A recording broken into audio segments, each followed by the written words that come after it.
start the recorder as well. All right, we see we're live. Just need another minute or two here. Okay. Tell me when we're good to go, and I'll start it.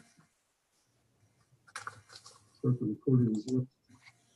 You are good to go, sir. Okay, thank you, Jeff. Thanks very much.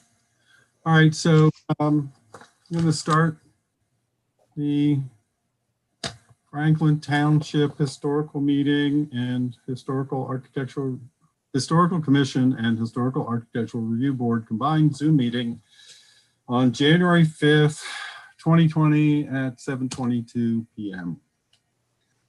In attendance are Joe Newman, Paul Lagasse, Jeff Vogels, Nan Latimer, Chuck Phillips, Lou Mandich, Sally Gallagher, Sarah Beth Kohat, and a member of the public, Wayne.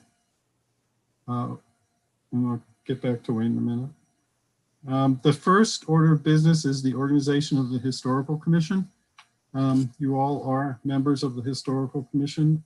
I would like to open the floor for nomination for chairman of the Historical Commission. You may have to unmute yourselves to nominate somebody. I nominate Paul Lagasse. I second that nomination. Are there any other nominations? Okay, I will close the floor then for nominations, and all in favor of Paul Lagasse as chairman of the Historical Commission, please signal by raising your hand. Let's do it that way, okay? All right, so I'll make this unanimous. Simplifies recording it. I'd like to open the floor for nomination and election of a vice chairman of the Historical Commission. You have to unmute yourself, Lou. I'm the only one who can hear you. All right. Oh.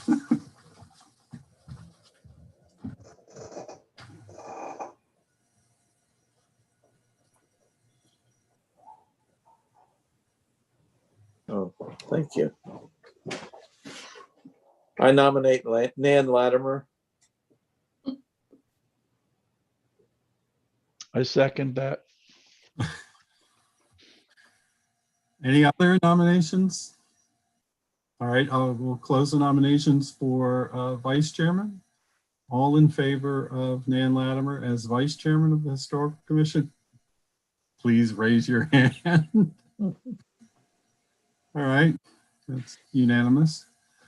I would now like to open the floor for nominations for secretary of the Historical Commission. Sarah Beth, you still willing to do this? You don't have to write them quite so often lately. Yeah, you've been doing most of the work. Sure. I know. Yeah. Well, it's gonna come back to bite you in a little bit, but anyway, still willing to serve? I guess so. All right. I would like to nominate Sarah Beth as secretary of the Historical Commission. I'll second that nomination. Do I have any other nominations for secretary of the Historical Commission? Hearing none, I will close the nominations. All in favor of Sarah Beth Kohat as secretary of the Historical Commission, please signal by raising your hand. All right, thank you all. That was unanimous as well. I would now like to open the floor for nomination election chairman of the HARB. I nominate Paul Lagasse. Yeah, I know where this is going. Please, do I have a second? I second that. Okay, do I have any additional nominations? Okay, I'm going to close nominations. And so if you are, for this, only members of the HARB can vote, so Jeff is, and Joe, Sally, and Sarah Beth are not. So all in favor of Paul Lagasse as chairman of the Historical Commission, please, by raising your hand. All right. That was unanimous.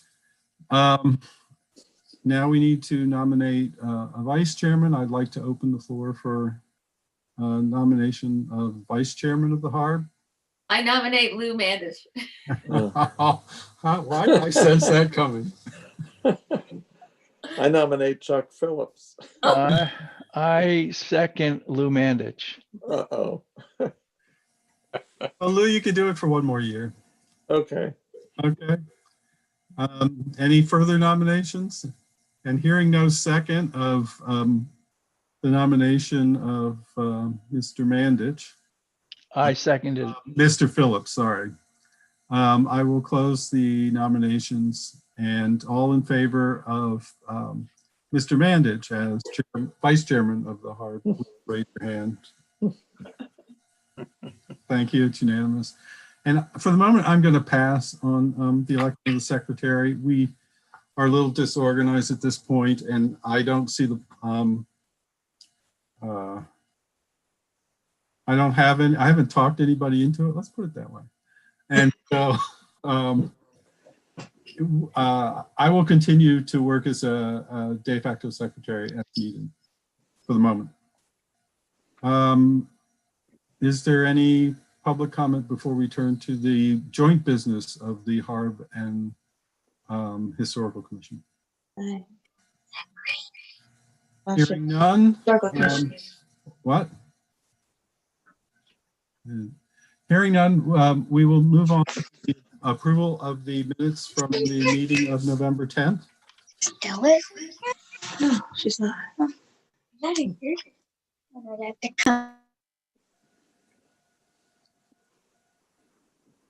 come.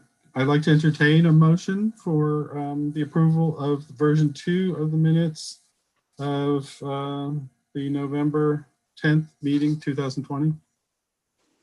Are these the draft minutes we got today? Yes.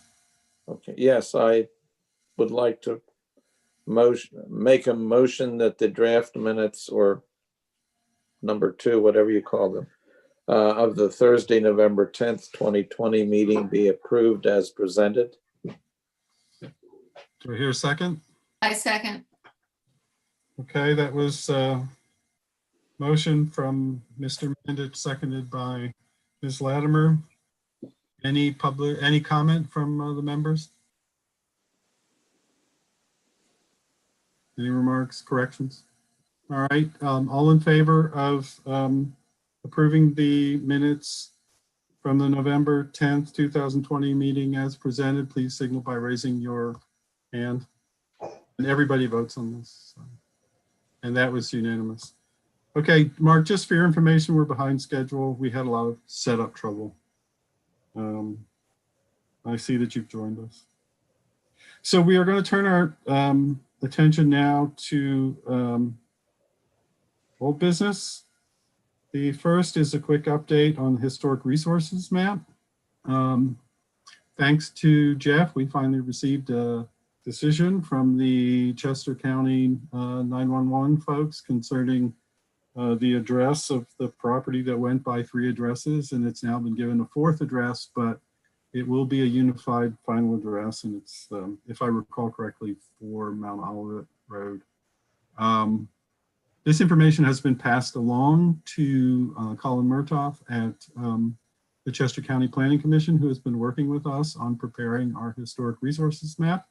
And the map will, and the key will hopefully be finalized shortly. And I will report that when it happens. But at this point, there is no further work to do on the map. The only thing that will be remaining is we will need to update our records to incorporate the corrections we have had to make, and we will need to update that information with the PHMC for their records. For those of you who are not yet fully familiar with the jargon, the PHMC is the Pennsylvania Historical and Museum Commission, and they act as the state historic preservation officer, and they keep records of all historic properties throughout the state.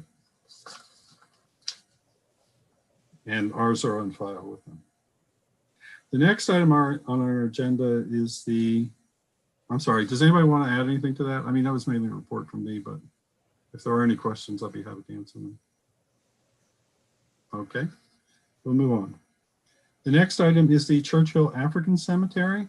There's been not a lot occurring, obviously, with cleanup at this point, but I know that Nan's been doing some research. We've had some input from Sally and Victoria, who I see is not in the audience tonight. And I think, things are slowly coming along. I know Nan is working on trying to pull together a lot of information. Well, briefly, what I'm doing is I'm making a worksheet for each one of the graves, and there's over 100 graves, about 110 graves, with about 30% of them being children, little children, like stillborn children and babies. And so after I get that done, if people are interested in helping, we can divide them up and do further research. I'm gonna purchase time so I can look up obituaries and newspaper articles, because there are some of those. There are about 10 Civil War veterans, which we could do more research on. The Civil War veterans, there's a burial card that is done by the Veterans Association in Chester County that actually says where the church is, where the plot is. And what concerns me is there's one plot at least that is north of the church, which means that it would be way up the hill. So anyway, so I'm working on it. I'm doing it. I'm working on it. And if you're interested in helping out and doing further research, just send me an email. Probably won't be ready until I'm going to say the end of January, because it's a little bit of, I'm not a real good typist, so it's a lot of worksheets for me. But that's what I'm doing. All right. Any other comments? And I'm also sort of, okay, I just got a note from Wayne that my sound is very low. Can you all hear me well, or am I also low to you? Because I can try and change that, but I don't. I hear you fine. I hear I you. can hear you just fine. I can hear you in stereo. Yeah, okay, yeah. Thank you. I can hear you. Okay, so Wayne, I don't think the problem is at my end. You may want to check the sound at your end and see if you can turn that up. You're a little low, but I can still I hear don't you. think I can do anything about that. Sorry, I've got lots of windows I'm trying to get rid of. You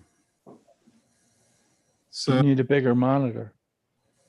oh, that's not the problem. I have a big monitor, but it caused problems last time. And so you may remember I complained about my screen flashing off and on at one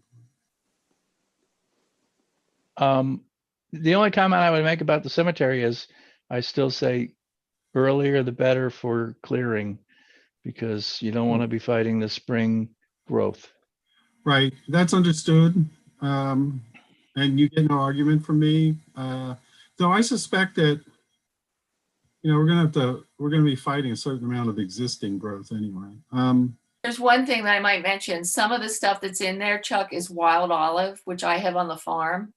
And it's terrible. It's one of those things where you cut it and then it turns into a bush. Mhm. So I don't know with Roundup, we're gonna have to paint the stumps with Yeah. Roundup to make sure that it doesn't come back. The pictures from before, it looked like a kind of a very serene kind of woodland hill.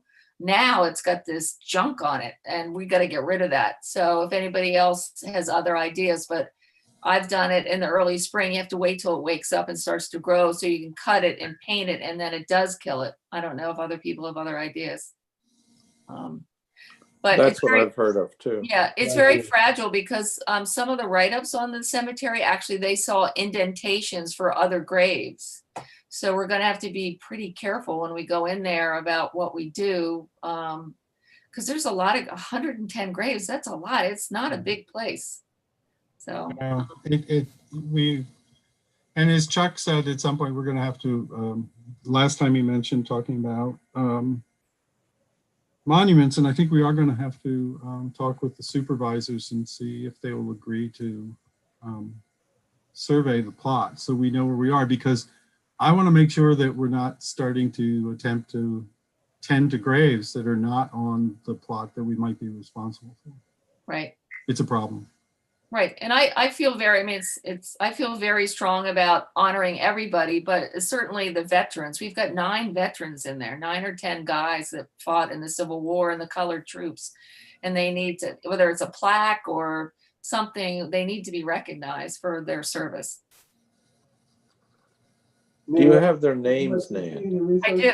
Oh, I have their names. Because Okay. I've gone through not only Find a Grave, but I've also gone through the death registry, which added some. And I'm going to talk to the archives to see if there's other ways that the death registry added some others, not the veterans, but but some of the kids and stuff like that. Yeah, it's really kind of interesting. There's some families, couple Ricks is a family, Harris is a family. But there's lots of just individuals that are there. I don't know. It just fascinates me. They need to be honored. They've been forgotten, and they need to be honored in a more concrete way that it doesn't get forgotten again. It's been cleaned up several times. Any further comments? Yeah. I have a membership to ancestry.com, and I just got one of those deals where you get access to all kinds of records like newspapers.com and military records. So I'm happy to plug in some names and see if that builds anything. Sarah Beth, that's great, because that's what I'm going to subscribe to. I just haven't done it yet. So I can give you some of the worksheets and you can look them up as well. And Sure. And print out whatever you can find. I just want to do a worksheet for each grave so we know what we've got on all of them. And I wanted to add, and if you have a library card, you could access ancestry.com through the library. Really? I have one. I have a library card. Yes, and I think you can do it from home remotely. Really? I've never done it remotely, but you can go into the library and do it? yes, but I think you can do it remotely too. So there's ancestry.com, which is good because we can look up on the census records if we're interested to see where they live. But then there's the extra layer that Sarah Beth's talking about. You have to pay extra for to get into the obituaries. And there are some obituaries on these people and other newspaper articles, including the one undertaker, Baird Fisher, that seems to have been the undertaker for most of the little children, which I'm kind of interested in finding out why. Yeah. So anyways, but that's great. That's good to know. I'll call the library. Yeah, I have a card. I'm a big supporter of the library. Okay. Was he the undertaker or the coroner? He's the undertaker. Oh. That's what it says. That's what it says on the death record. Baird Fisher, B.J. Fisher.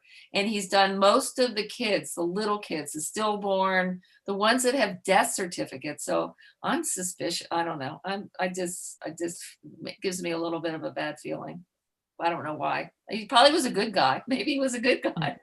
Well, he definitely was an undertaker because there was something that came up. I don't know if you showed it to me, Nan, that showed him on a list of qualified undertakers. That it was Sally, I think. Didn't you find it, Sally? I did. Yeah. Yeah, right.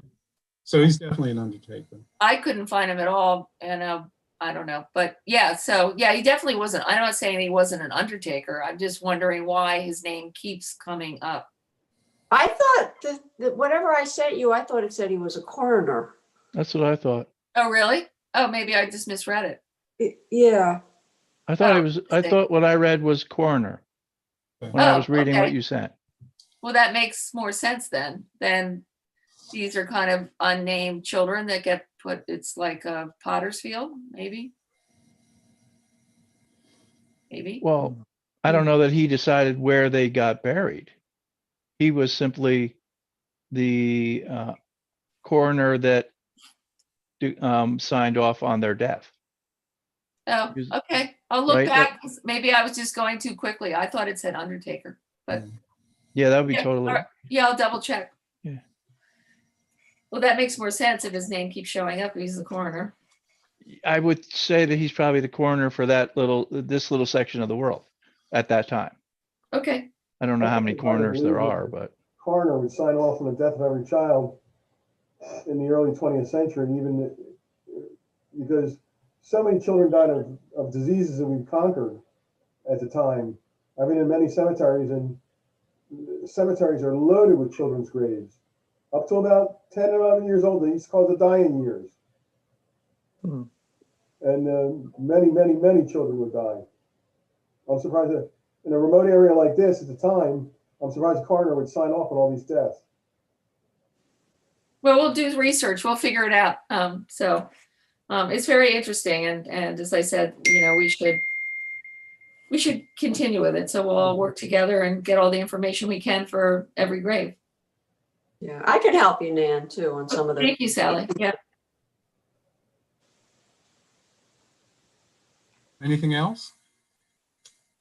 No. Okay. So I have nothing. I have the other township cemeteries on here because it's going to be a continuing topic, and I just want these things in front of us. I have nothing to report on that. Does anybody have any comments to make?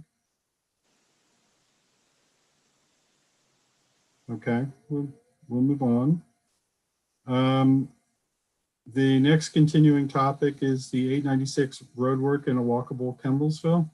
I have no further updates. I have not heard anything about the PennDOT's plans beyond the last time I, heard something about them, and they seem to be moving with their usual glacial efficiency. I believe they're moving even slower. Just from a few road driveway openings that I've had, it's pretty slow. And then I know that Chesterville was supposed to get repaved last year, and we're still not paved. So I suspect, and their offices were closed down for a long, long time, Right. if they're even open yet.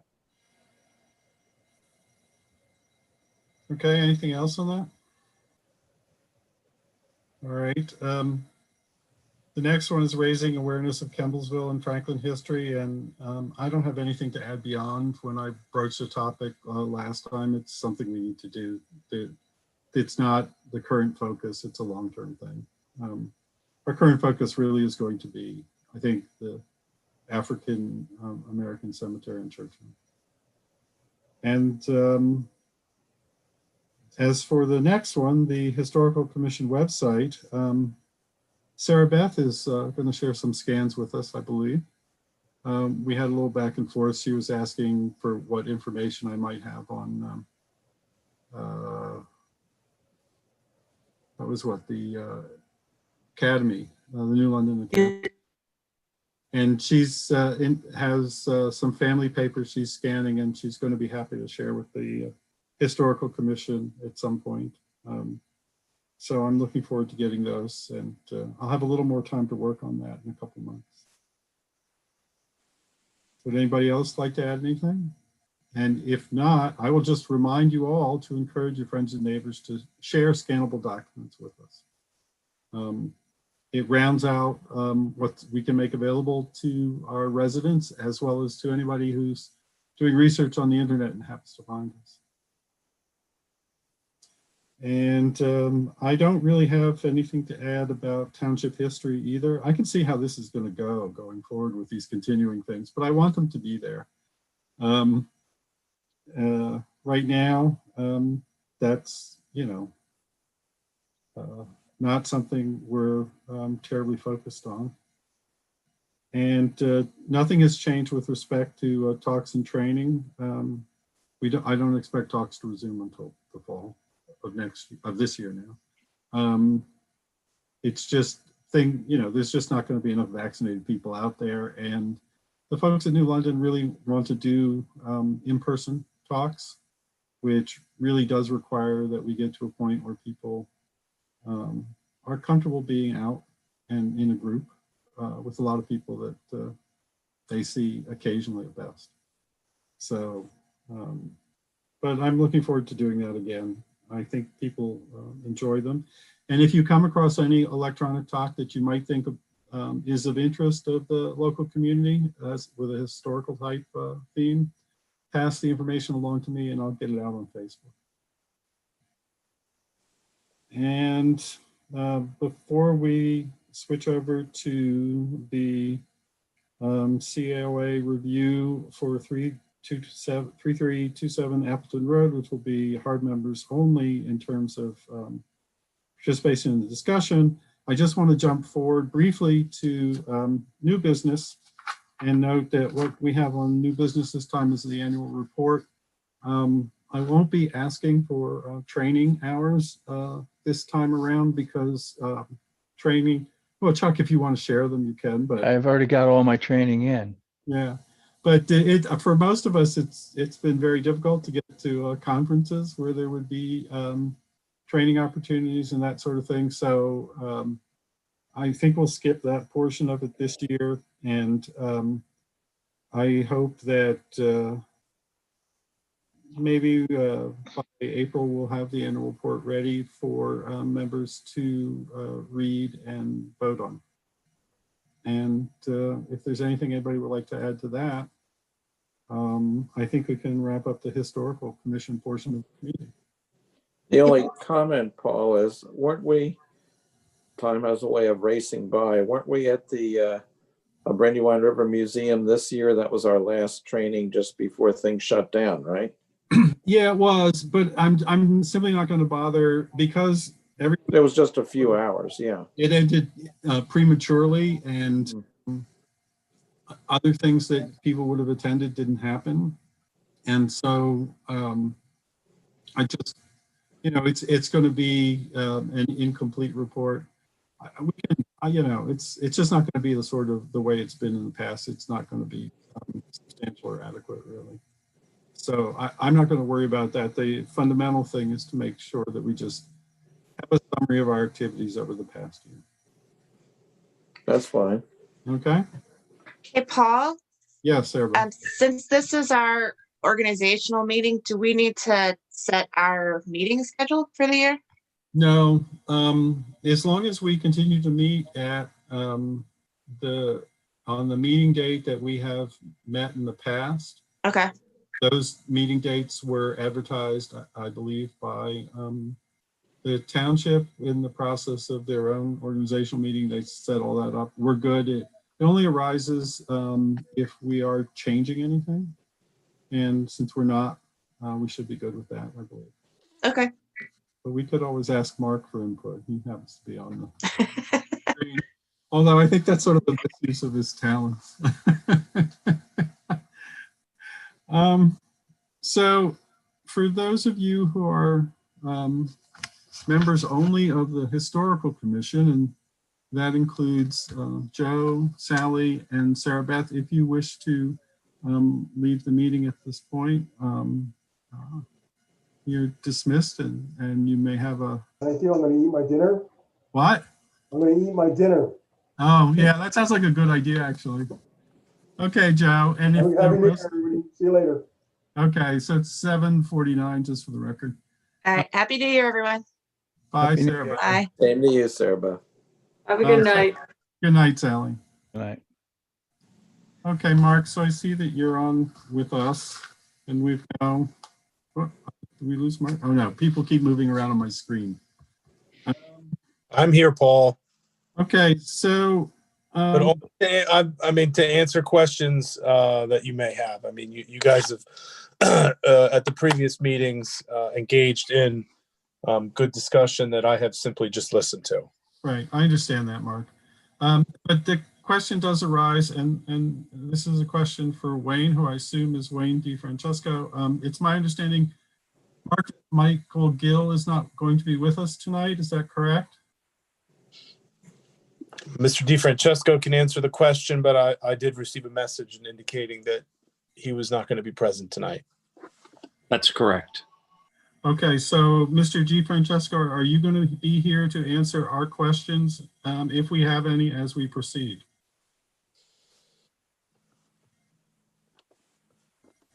Perhaps, but I may defer questions to Mr. Gill. Well, okay, so Mr. DiFrancesco, for the moment, I need to explain something to you. As we continue this meeting, it is my understanding that there's a clock running, and since we are resuming the meeting, and in my conservative interpretation of the time allotted to us to come to a decision on your request for demolition permit, we have to render a decision tonight if unless this is continued. And so I need to know if you intend to continue this meeting so that Mr. Gill can be present at a later meeting in order to do that, or if you want a decision rendered tonight. I had sent an email to Mr. Gill attempting to understand the situation with respect to certain items that had not yet happened. Specifically, there is shall we say, ongoing discussion concerning whether there will be someone selected by the township to tour the house as part of a review of the engineer's report or not. And in addition, there was from last time, and what we've received so far, this concerns maintenance. We had a request for a maintenance history and a list of maintenance requests, if any, from the tenants. We did receive copies of 3 invoices for maintenance in 2017 and 2 in 2019. That was 1 in 2017 and 2 in 2019. But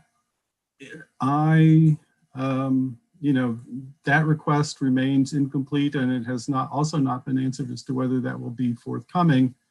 And so I feel as if we are in a little bit of box here if there are going to be questions outstanding. I'm not really quite sure. You know, we seem to have sort of half a meeting, and I would prefer to have a full meeting and be able to proceed, knowing that we either do have or do not have everything that is in front of us, that we either are going to receive answers to all of our questions or not receive answers to our questions and let it go. And under those circumstances, frankly, I would prefer to do this. I would prefer to postpone this to a time, and Mr. Gill might be present and you were confident that he would be able to answer all of our questions.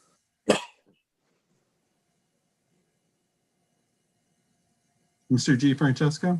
I can address one of your questions. We don't maintain, I'm not familiar with what invoices you have. They were sent, I think by Mr. Gill, I'm not sure. I can tell you actually what we do have. What we have here is one from what I would pronounce Byler Brothers. They might pronounce it Beeler Brothers. And then 2 from Delchester Developers. Those are the 2 that occurred in 2019. The other one is dated May of 2017. So, but you're saying you don't keep maintenance records? Well, let me be clear. We do not keep a list of requests for maintenance. Okay. A log or something of that nature. Those invoices, and I'm surprised I didn't know that they had been provided to you, were maintenance that was done on the property. There was certainly a lot more done over the years, but we did not break it out. It's not convenient to do, and you know, I don't know how it becomes part of your decision as to what, you know, how that would affect your decision. But in any case, as far as the inspection of the property, we felt that we were being mistreated by issuing the citations, and we asked that those be either withdrawn or set aside, postponed, and it would present an opportunity for cooperation. That wasn't done, and it was thrown in our face that it wasn't done. So at this point, we've tried to cooperate, and it's not been returned. So, and additionally, at the last township meeting, it was discussed that if there was an internal inspection of the house, that we would provide a input on that and have a mutually agreed person do it. And we would be relieved of liability and so forth like that. All that seems to have been conveniently forgotten.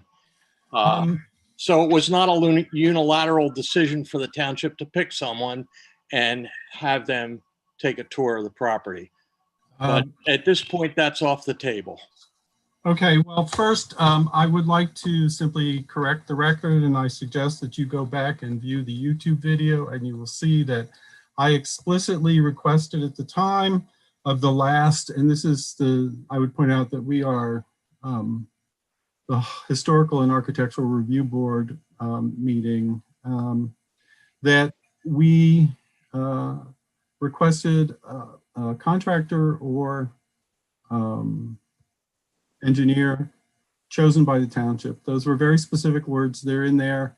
I have sat through the meeting twice in order to produce the minutes. I have no doubt that they're in there. It is true that I did raise the issue of being amenable to dealing with any concerns that you might have about liability for having a person in there. That part is correct. But the other part is not correct. And you know, as for your issues with the township, they're not issues with the HARB. We are, while we are a body that serves at the pleasure of the supervisors do not determine what our actions have been. We have at times been at variance with the supervisors, and issues that you may have with the supervisors are appropriately taken up with them, and I do not feel that, you know, basically you're not taking anything out on the supervisors by refusing to cooperate with us. Let's put it that way. We do what we do it independently of the supervisors. All we do ultimately is issue a recommendation to the supervisors, and they will take it from there. But if, and finally, to backtrack one more time, I would like to speak to the question of maintenance. This property, as I understand it, has been a rental property. And I would assume that as a rental property, maintenance would be a valuable deduction, unless I'm mistaken. Given that I'm self-employed, I'm well familiar with the need for deductions. And I'm surprised that you don't have a record of maintenance under those circumstances. That's simply something that does surprise me. So I'm also a little bit, frankly, uncertain how we will proceed with that, but I guess we will set that aside for a moment and assume that on the basis of your statements that we should not expect the maintenance report asked for, that we only have the 3 invoices, one from 2017 and 2019, and that we should not expect then to have an engineer or contractor go through that, the building. And finally, that there would be no record of requests for maintenance from the tenants that there's none that's available to share with us. And so it seems to me that those things being stated, that our outstanding requests aren't going to be met, and so we will proceed with the review without them.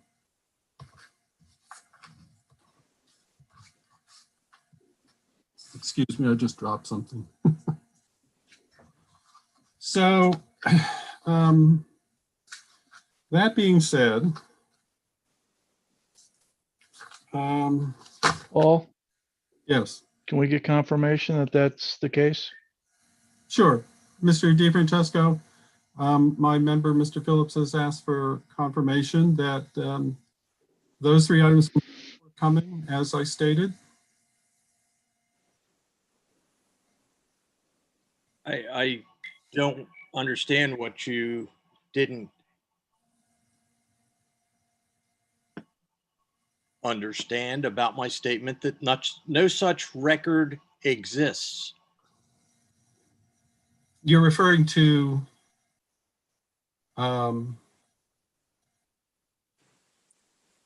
right, so what Mr. Phillips wanted, if I understand Mr. Phillips correctly, and he can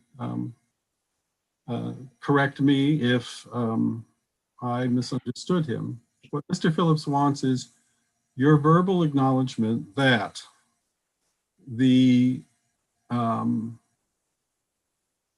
there will be no information about a maintenance. There will be no maintenance record shared with the HARB because one does not exist. There will be no record of the any requests for maintenance from past tenants because one does not exist. And I believe you made a very clear statement that you will not permit a contractor or engineer chosen by the township to enter the building, the house at 3327 Appleton Road, to review the engineer's report in person in the house. Is that a correct statement, Mr. DiFrancesco? Did you get a second? I know you got the first letter. You confirmed it that I was able to email to you. We dropped another letter at the township regarding repairs that could be viewed from the outside of the property, and suggested that you have more resourceful contractors view those areas on that list and provide input to the HARB as to the viability of doing those repairs. I think that list was quite sufficient to justify the expense of renovating that house, and would avoid the need for an internal inspection. So if you want to pursue that, you're certainly welcome to. And I would suggest that would be a good place for the HARB to go. I'm a little unclear as to what you're suggesting, but let me back up a minute. So I received, well, the township received 2 letters from you dated December 26th. I received one of them directly from you at my email. And it was unclear to me when they were sent to me whether these were attended to be part of the documents that the HARB should add to, that these documents should be added to those that the HARB should review as part of this process. I specifically queried Mr. Gill, as that seems to be certainly at the time, the way information was going back and forth. Indeed, Mr. Gill was not contacting me directly mostly, but was contacting Mr. Thompson directly. And I did not receive an answer to that. And so I will point out as a result that none of my fellow board members are aware of these documents because not being given instructions, I did not pass them along. Now, if you are suggesting that we have a contractor look at the house from the outside and accept the documents that you have presented, being the estimates from Mr. Ennis and the area, the area engineering report, it still remains that our request is to have somebody go inside and look at it. And if you don't want that to happen, I'm fine with that to happen, but I would prefer a straight answer with respect to that. And it's still not clear to me whether you satisfied in its entirety Mr. Phillips' question as to whether the two other items that we wanted were not going to be forthcoming, although I think that has been stated. So I think we're talking in circles here, to be honest.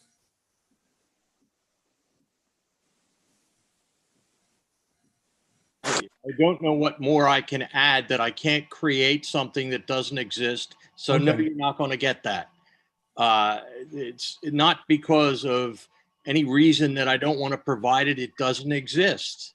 Okay. So I'm just trying, but just 1 second. That refers to both the a maintenance record and to the request of and to any sort of list of requests of maintenance from a tenant, correct? Both of those items, correct?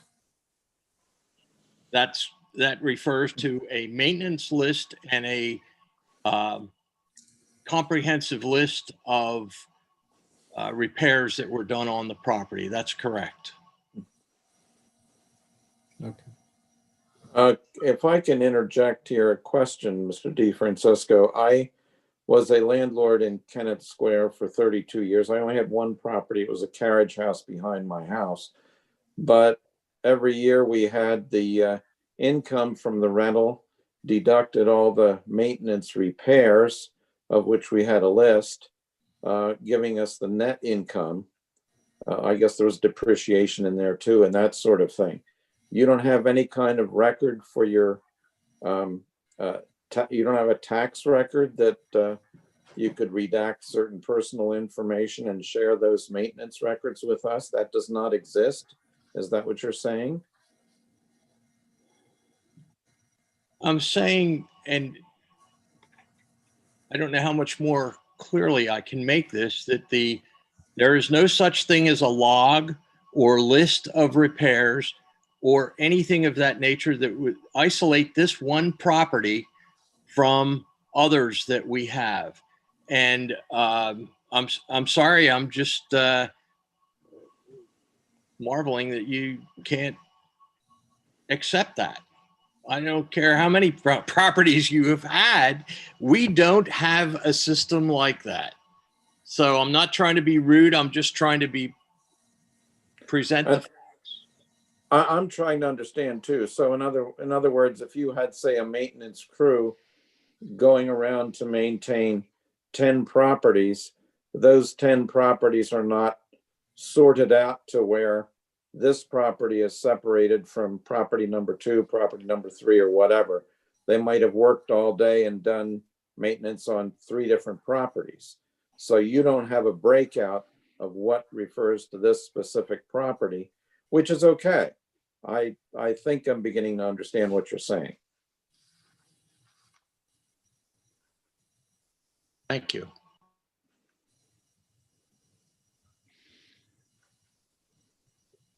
We're proceeding with the information we have, Paul? Yeah, we'll proceed with the information we have, except I do have a couple things I would like to cover. So we have identified documents that we have, the documents we will not have, and the tour. We have, one thing I would like to note that we didn't mention last time, and I'm just bringing this forth to the record, is that the house in question happens to be a twin of 3307 Appleton Road. And if the address isn't familiar to any of the members of the HARB, you will perhaps know it better as the white stuccoed house that was the longtime Eastburn family house, and is sort of in the middle of, well, yeah, kind of in the middle of that stretch on the same side. And they were actually constructed on the same plan.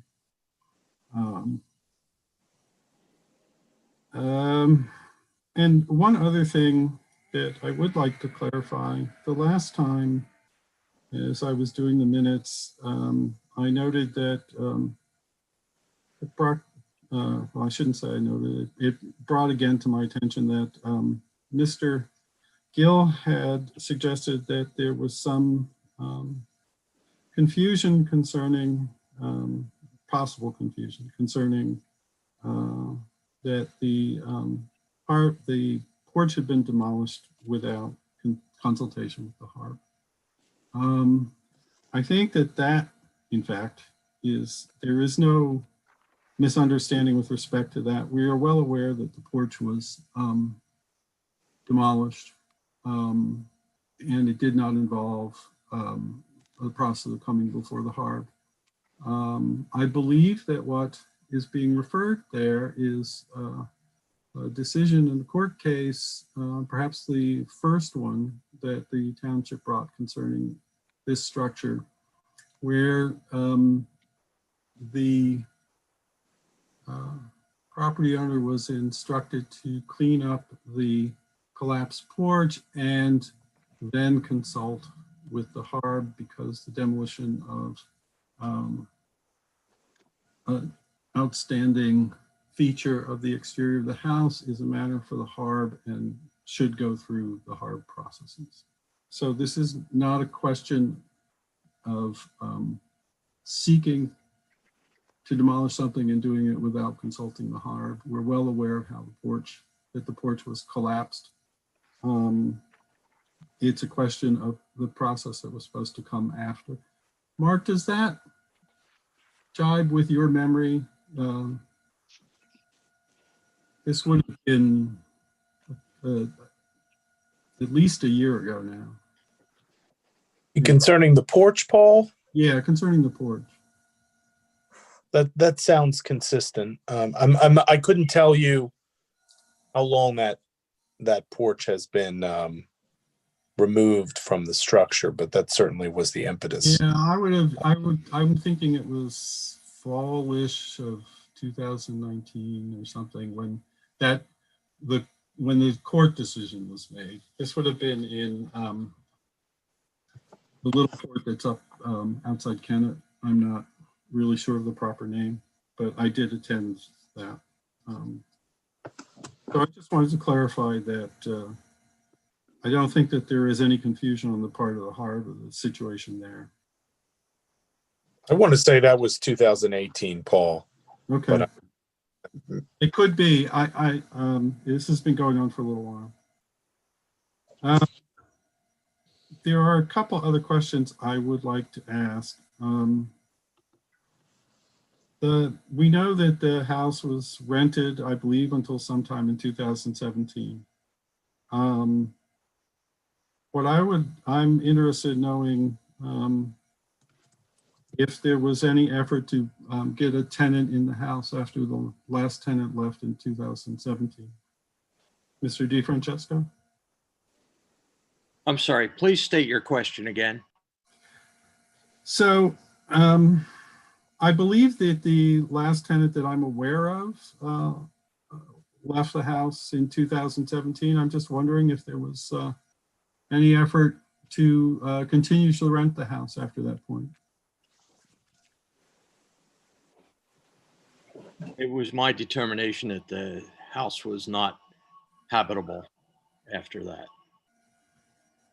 Okay. Is there a reason you made that determination?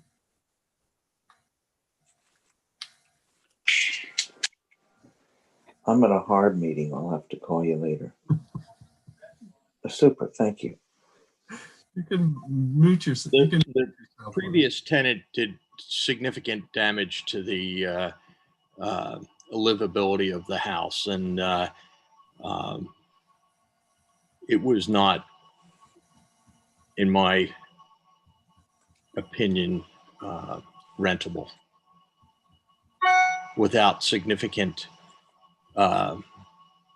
renovations.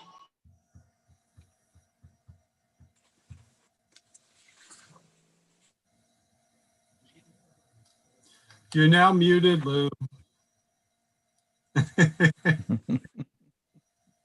If Lou, if you wish to make a comment, I'm not sure what happened to Lou.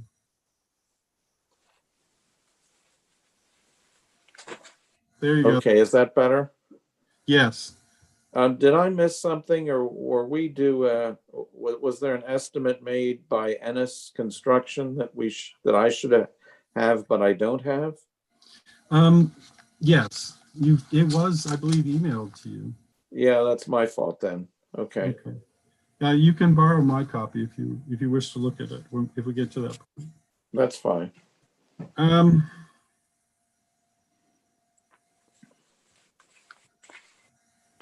Okay, I just have a couple questions I want to clarify too with respect to the porch. And Mr. Gill had said that there was not an insurance policy to make a claim against when the porch collapsed. So that Mr. DeFrancesco, I'm saying that the trust did. So I want to just make sure that I understand that correctly. There was no insurance policy on the house at the time.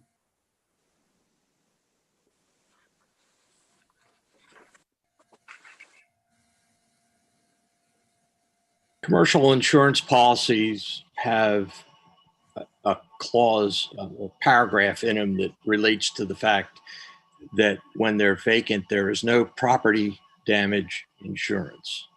So we did not have the opportunity to use the insurance policy because the house was vacated.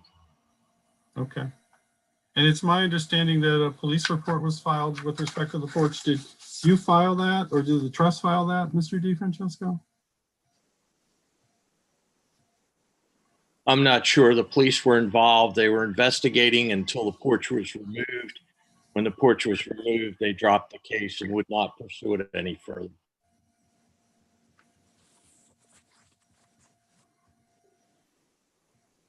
Okay.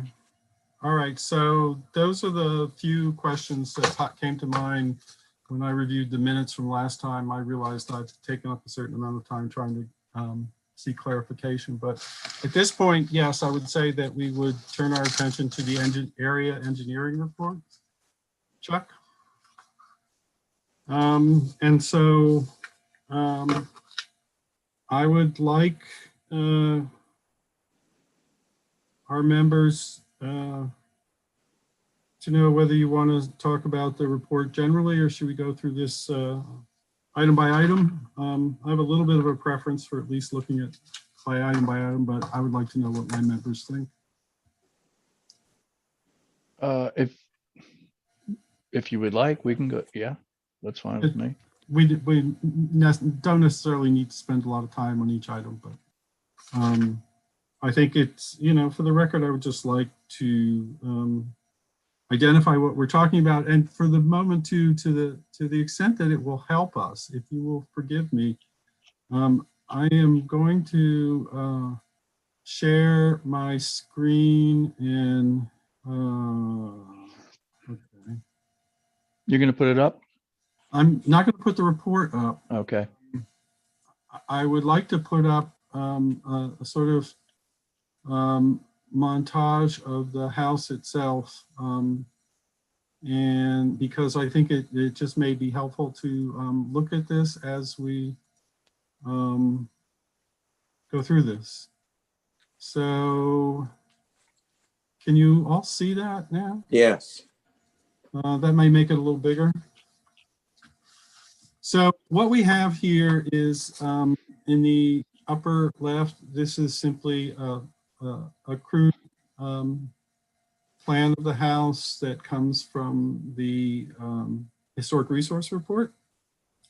And the two lower pictures are also from the historic resource report. These pictures were made around 2004. They might have been made 2003, but no later than 2004. And the picture on the upper right is the streetscape presented by Mr. Gill last time. The only difference is that I've cropped it so that these all fit together on a square on the same screen. And I've done this just so we sort of have a little bit to look at when we're talking about exterior features. We obviously won't be able to talk about interior. Does this present problems, Chuck? You look like you. No, it doesn't. It doesn't create problems. I was hoping it might be useful, but if you feel it's not useful, I can remove it. No. That's, you mean what you're showing? Yeah. That's fine. No, that's fine. Okay, I just thought it might help to visualize at least certain areas that we're talking about. At least Sure. what we have, images that we do have from the outside. In terms of the parts of the building, it helps us understand better what parts we're talking about. And it actually, if you look at the one in the lower right, you'll see that those portions that are in brick are those portions that are essentially a twin of the Eastburn house. Right. Except that the Eastburn house is covered in white stucco. And it's possible, I don't know if the rear chimney itself is a twin or not, but just speaking generally, the structure of the building, the slope of the style of the roof, etc. The first item was roofing and interior water damage, in which this is item 1 on what actually for me says page 2 of 6. Does everyone have a copy of this? Or should I be putting this up on the screen instead? I have a I don't copy. have a Might want to copy. put it up. Okay. Let's see. Lou, I may be able to print you a copy. I'm sorry. I should have brought one. Hang on one sec.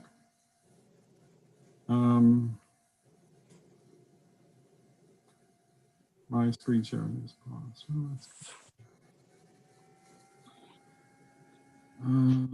Let's see here. Before I do this, before I print this for Lou, does everybody else, every other member of the HARB at least have a copy of the engineering report? Nan, you do? Thumbs up? Yeah. I don't. You don't? No. I was Okay, just quick. seeing if I could pull it up. I thought I had it in my file. I could try and quickly email you one, I suppose, or you can just listen in. I think we do better with the report on your screen All right. instead of the pictures. All right, I'll go back to the Everybody report. kind of sees the pictures and we could flash back if we need, but I don't think. All right, well, let's try that. I need to figure out now where the report is.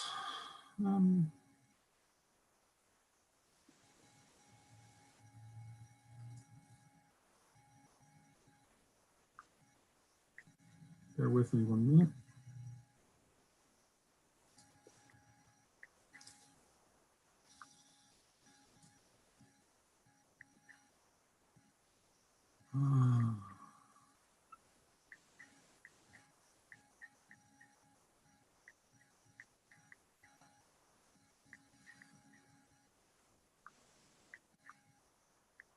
Okay, too many folders.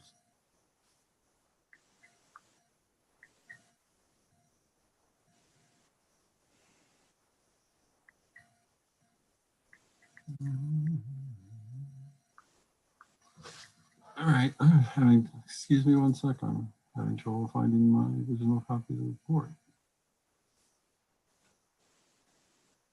Okay, I found it.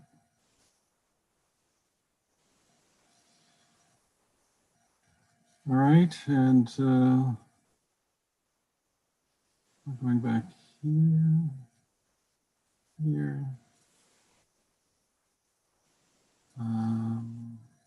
Share.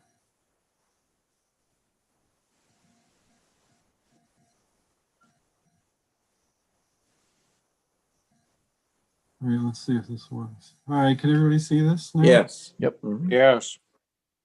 All right, so this is item 1. Roofing and interior water damage. And the highlighting is that of the document as presented by Mr. Gill.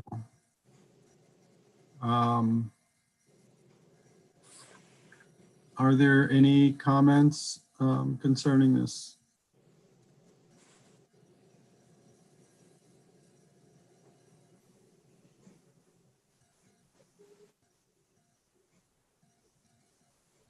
I have one question that I'd like to ask Mr. DiFrancesco. That is that this indicates that a leak previously existed in the roof of the 3-story section of the home, and that there's deterioration of carpets. And I would simply, and it's really not even a question, it's simply a note. If in my house, if I had a leak and the carpets got wet, I would rip the carpets out right away. I must say, I'm surprised the carpets were left in place.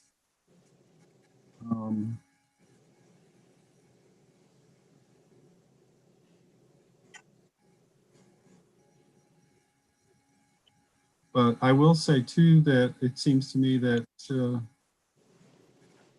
this is clearly occurring as a result of leak, and a leak is clearly a maintenance issue.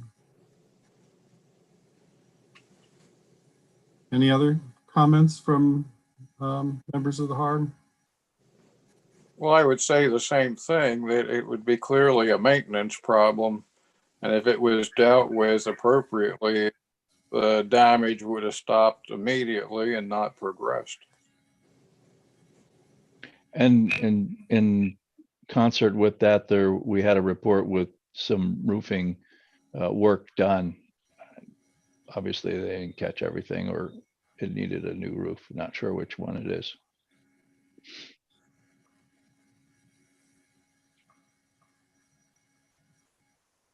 I can comment on this briefly. The tenant was in this property with a somewhat unique lease that perhaps, without knowing the details of, you wouldn't be able to properly put the burden of responsibility. Without knowing that lease said, your implication is that we neglected that responsibility, when in fact, this particular tenant had a below market rent that included doing certain maintenance. And if you had the letter that apparently wasn't forwarded to you, you would have noted that comment in the letter. That part of the reason the tenant was evicted from the property is because they didn't fulfill the requirements of the lease, some of which was maintenance and some of which was simply paying the below market rent. Obviously, if one sees a leak in the early stages, it's much easier to fix. This tenant continued to live in the circumstance with a leak without reporting it until it became a major failure.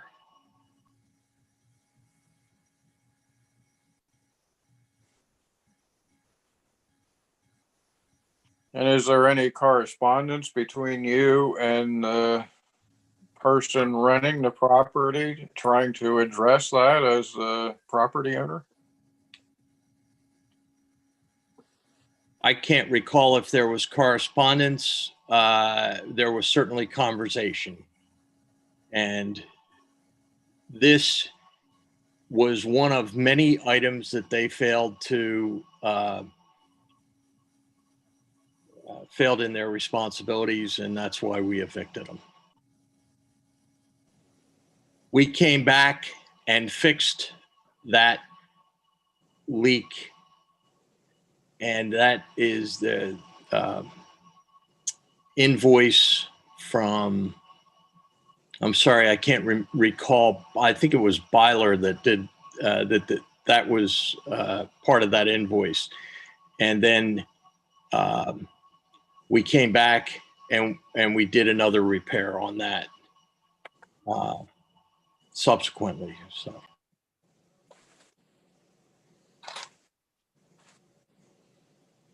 Yeah, the Byler invoice, I believe. Let me look at this.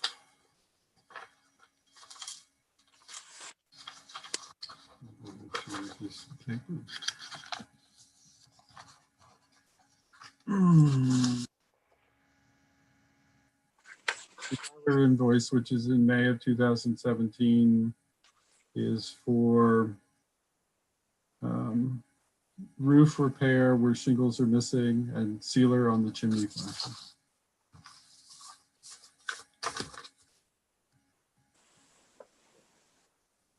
However, all through 2018 is when we were in communications with you as the township, and the roof was leaking all through that period of time as well, to the best of our knowledge. I don't know what you base that knowledge on, but as I said, Byler did a repair, and we came back in and did a second repair after, and then I believe we did a third repair. You did an inspection on the house and found that that leak had been repaired, but there was an additional leak in another room that had occurred, and we subsequently repaired that after your visit. So Wayne, is the roof now not leaking because you've done all these repairs? To the best of my knowledge, all the leaks have been sufficiently, the roof has been sufficiently repaired that there are no leaks in the roof. However, the repairs that were done are not 20-year repairs. The roof needs to be replaced. The damage of that original leak, it had gone on for so long that the joists were damaged, and that roof is not properly structurally sound, so that if you had seen the specs on the letter that I provided, I suggested that those rafters be replaced and be on a more standard, or be built to today's standards. Those rafters are too far apart and they're too light a material, causing the roof to belly between the between the rafters. I'm not sure that the decking was the proper material.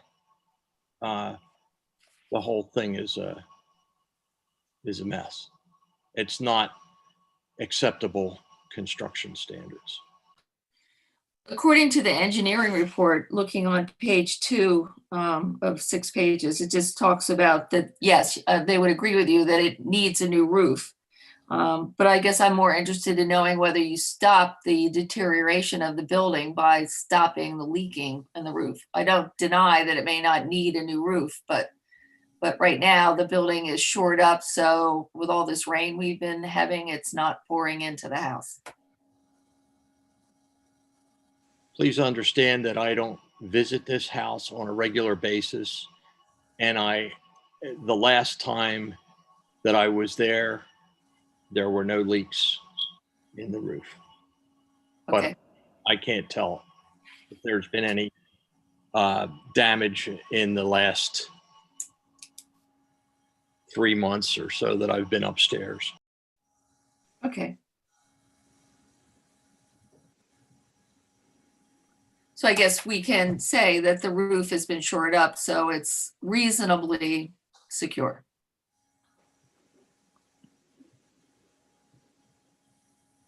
I don't understand your use of the term shored up. The leak has been repaired. There has been no shoring put in place. Okay, so I guess let me restate it. So I guess we can assume, as far as you know, the roof is not leaking. Yes, that is a correct assumption. Okay, thank you.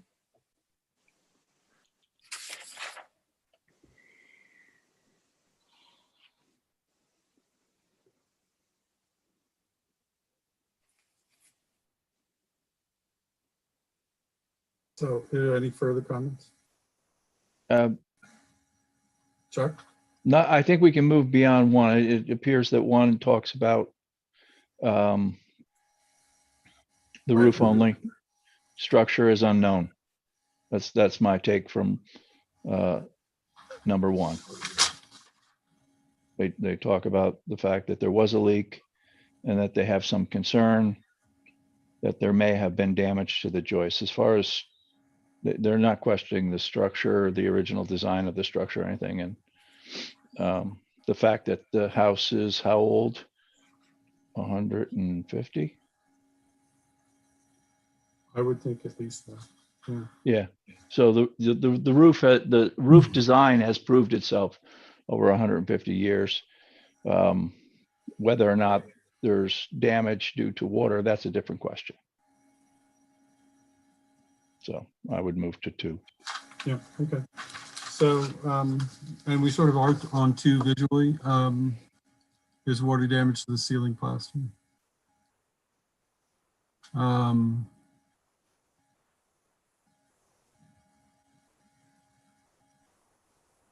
Yeah,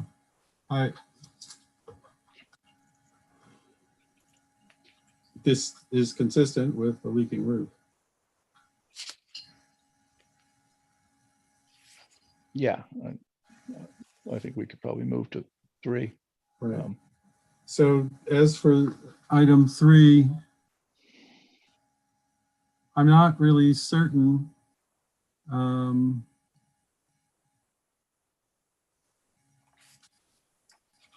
why something that has existed for 150 years is all of a sudden an issue. The house was built this way. While these may indeed be modern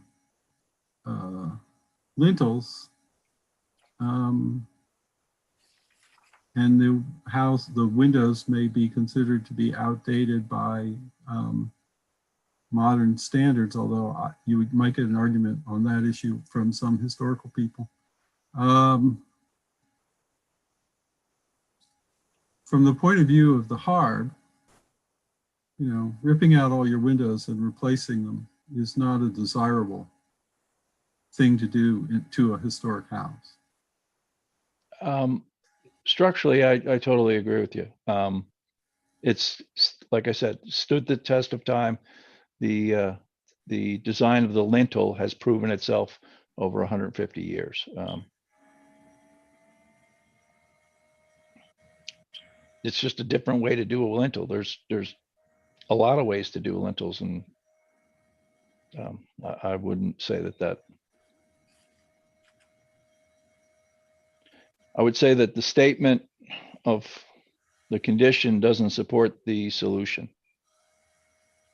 On 3 would be my observation of that. And again, I would restate, replacing historic windows with modern windows is to be avoided. It's not a desirable condition and situation to get in with a house that is of this age and of this history in terms of its, its contribution to the historic district. And I support what Chuck said. It's not, as he said, it's supported the house for 150 years the way it's constructed. So to say it has to be torn out and replaced with a modern steel lintel just doesn't apply in this situation.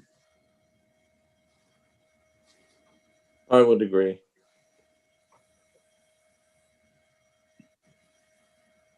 Mr. DeFrancesco, would you like to say anything? Sorry, could you repeat? I'm having a great deal of difficulty hearing you because the volume is so, I've got my volume turned all the way up, and you folks, it's obviously it's a problem on my end, but I'm having a great deal of difficulty hearing you. So what we just said is that first off, the suggested solution here and is very aggressive for what appears to be the problem. This house was designed with these lintels, and the house has made it from, say, Chuck, we've been talking 150 years, but it's quite possible it's 200 years. And this is the way the house was designed. There's no necessity, if some of the lintels need some work, to replace every last window and lintel in the entire house. And from the point of view of a historic district, this would not be something that we would find desirable.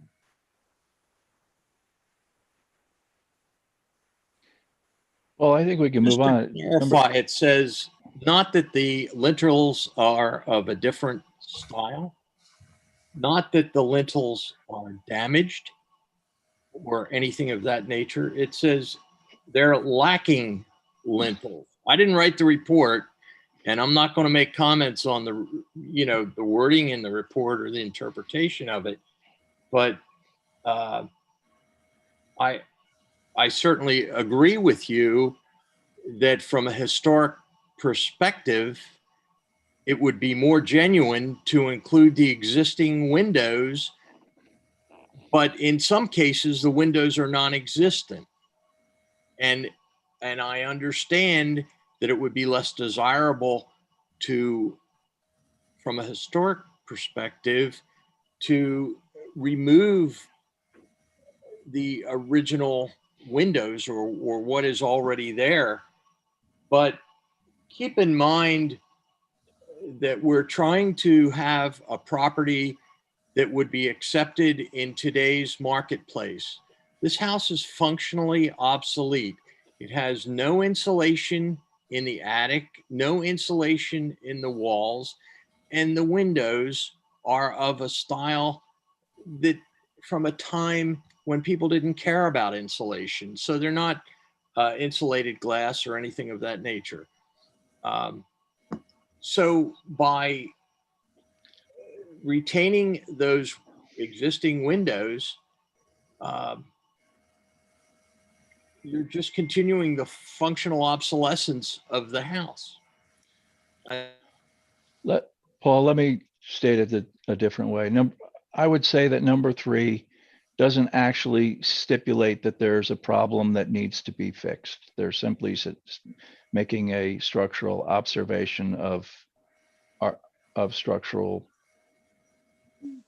preference. If you read number 3, there's no actual comment of a problem, just a solution. I would move to 4. It's only a recommendation in number 3. Yep. I would just like to say, however, with due respect, Mr. DiFrancesco, you have just spent a certain amount of time describing my house and the fact that it is outdated because it lacks insulation in the walls and etc. And there are, I think you will find a fair number of people out there who are just foolish enough to want to live in an older house, whether they're renting it or whether they're as we are. And it's not functionally obsolete. It's a perfectly serviceable home. I've managed to raise 2 kids here and get them out of the house and into college. And to basically tell me that in a historic district, a historic home is functionally obsolete is, from my point of view, not really an acceptable answer. That we are all about preserving the historic aspects of the houses that make up this community. And this house is a central house in Kemblesville.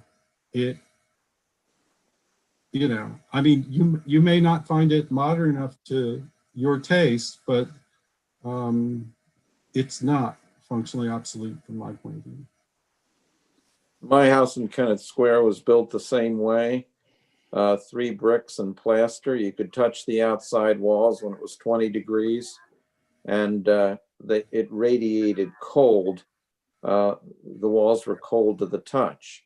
A neighbor with a similar house down the street, with more money than we had, put thin insulation up, thin fiberglass insulation, skim-coated plaster in it. She lost, I don't know, 2 or 3 inches from each outside wall, but it was a suitable repair. Her house was much warmer and much more efficient than ours was. So there is a way to retrofit these 3 brick houses. And compromise Are we with looking at the economic aspect of this at all, or are we just saying, okay, well, you can do this, that, and the other thing, and put hundreds of thousands of dollars into a house that's only going to be worth a certain amount, no matter how much you spend on it? And that's the point of this. We're not getting any cooperation, any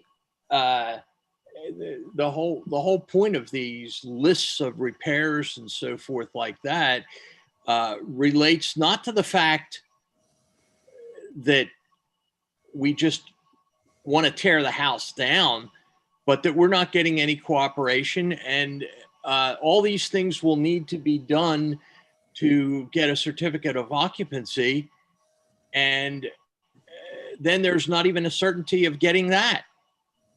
So, you know, to go through here and try and, you know, I appreciate what you're trying to do. You look at each item in this report and see, you know, how important are they? What's actually required? Certainly a porch would fall pretty far down on the level of importance when it comes to the livability of the house.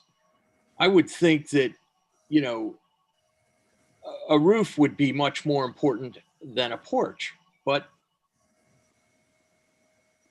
I'm going to stop. I'm sorry. I'm not arguing with you. I'm just trying to get us on track here. And I think, believe me, I'm not arguing with you either. I'm trying to suggest that there are different ways of looking at solutions to the same problem.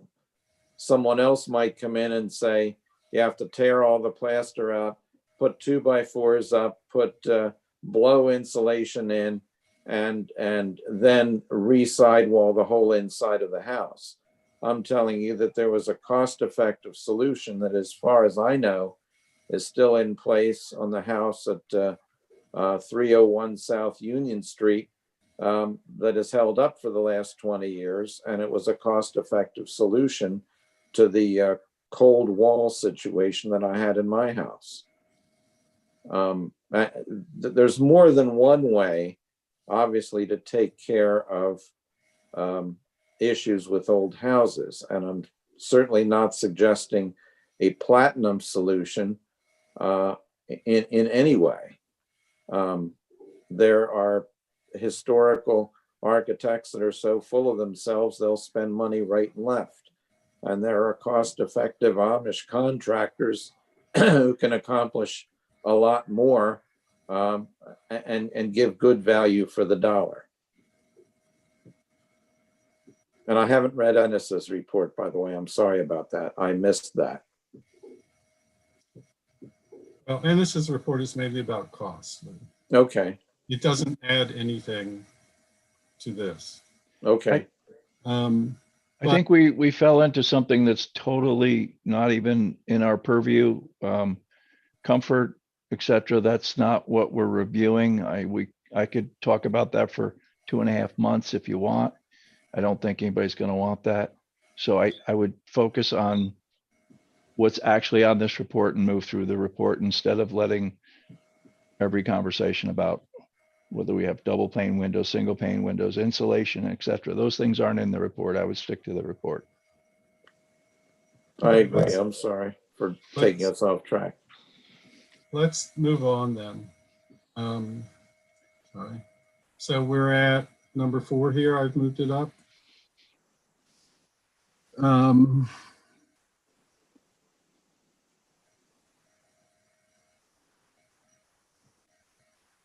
So number 4 is not an historical issue. Is that No. anything we have to deal with?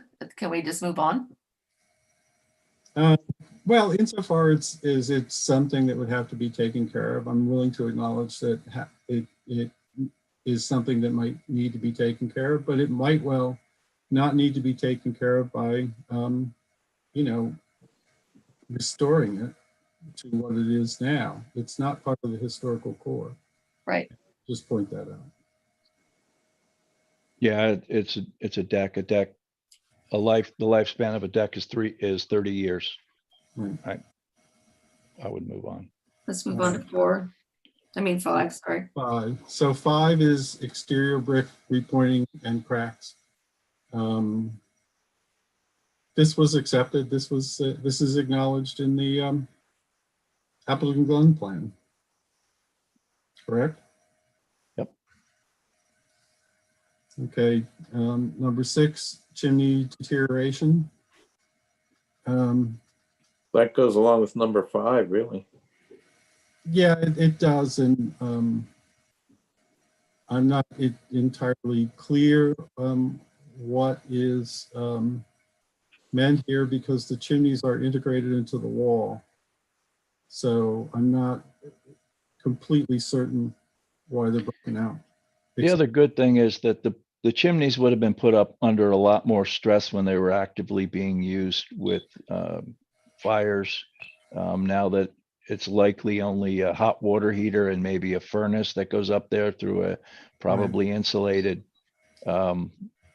metal chimney inside. Once it's repointed, it's going to last for another 80 years. Okay, deteriorated, missing, and disconnected gutters and downspout. I think the point was made. I mean, did the house originally have gutters? And it doesn't say here whether there's, because the water's now falling down along the foundation, whether there's water. Right, so that's in this second part. Unfortunately, I can't get both of these on the screen simultaneously, but the first part says that all the roof eaves, with the exception of the roof covering over the deck, lack gutters and downspouts. Well, that is typical of a house of this age, actually. But even in the second part, Paul, it doesn't say that there's any water in the basement or coming into the house because there's no gutters. Or does it say it's somewhere else in the It report? says that there's some erosion, But no water in the basement. not, whatever is said about water in the basement is certainly not connected to this section here. There is some remark about water in the basement later, I believe. Okay, all right. Okay. Yep. So, you know, this is a choice as far as I'm concerned, and a historical one.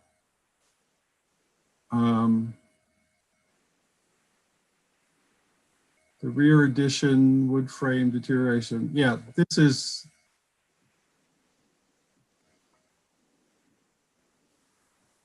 I think it's just a subject of what? Is that the wood frame portion that was put on way after the house was built? It's like an Yeah, so this is, so maybe I'll try and just this. Switch to the other picture. Yeah, I know. So I guess I have to call this a new share and go back so that you can see this. So what we're talking about is the section that's sort of in the right behind the bush. Yeah, the It's- 1-story one. Yeah, and then this one, it actually looks like it's covered with asphalt shingle, I think. Or That Looks looks like like a metal asbestos roof. shingles. asbestos shingle. Sorry, I misspoke. Yeah. We don't like to say asbestos out loud, Lou. Oops, I should have learned that from Marshall's. So yeah, this is certainly a later edition and appears to be of a somewhat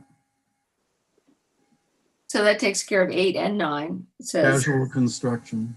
8 and 9 is about the Let me just foundation. get back to the where I was. Okay. This is a little, I don't flip back readily. There we are. So yeah, so those are both part of the same problem. And frankly, I could envision a situation where if there were a negotiation to that fact, that I would not see this as an essential part of the structure.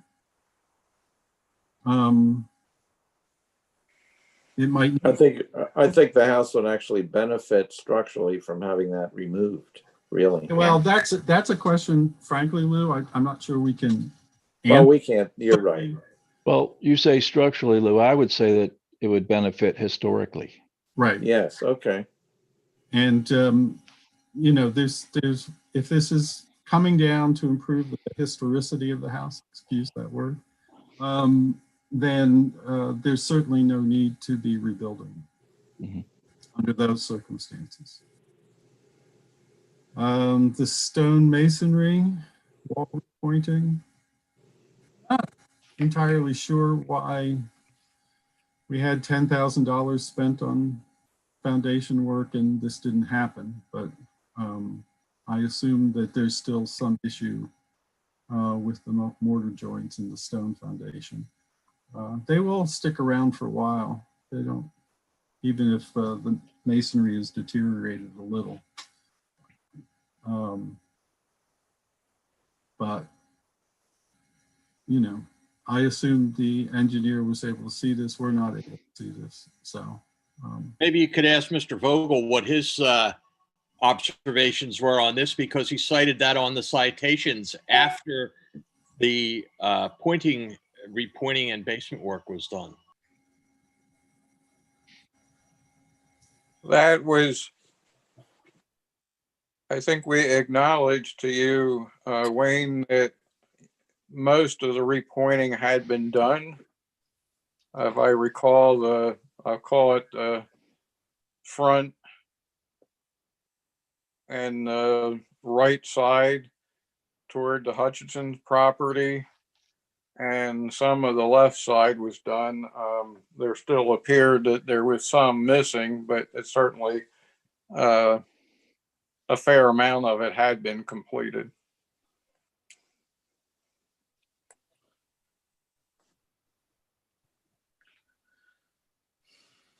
so after, I guess we're in agreement here that Mr. Vogel saw what the engineer saw here. despite the money that was spent on the masonry foundation.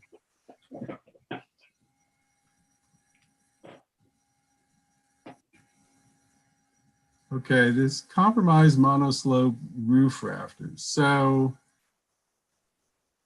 there's an inconsistent terminology here, but I am assuming, because of the way this is broken up, that this monoslope roof is the brick portion, the brick back portion of the house that has a single roof.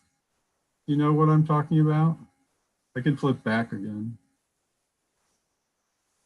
Can we get confirmation that that's what he's talking with? Well, yeah, so I will point it out. So we are basically talking about, if we're looking at, again, at the same lower right-hand side, that because what we have here is we have two monosloping roofs, or actually three if we include the porch. And so it's unclear to me exactly what roof this is, but it, you know, since he was calling for the rear addition to be torn down, it would seem to me that this is probably, although I don't have confirmation of that this is the roof on the rear brick section, which runs in a different angle, in a different direction than the gable roof of the house. Can you put your mouse on it? I think I know. Will you see my mouse? Can you see my mouse? Yeah. Oh, yeah, there it is. Right there. Yep. So you see, this is this roof here. That was my assumption also. This is obviously this is a monosloped roof, but this whole section is, because this is not referred to as the monoslope roof in the beginning. It's not clear to me what 100% what we are talking about here, but it would be good to have confirmation of this just for the record. And, you know, at this point, I would prefer to have confirmation from the engineer just to clarify this. But because we can all say what we want to say. But in the meantime, can I flip back now? Are we clear? Yes. So I can see what we're talking about here.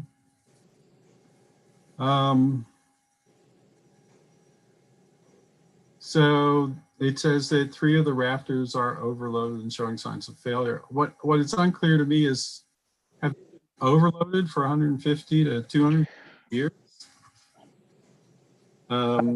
What's unclear to me is how they see it. Is there an attic? Is that access from an attic? How are they seeing it? Because in the other section, they weren't seeing anything and they were asking for everything to be removed so they could see the roof. But in this section, it's talking about observing the roof rafter. So I'm curious if we have the right roof.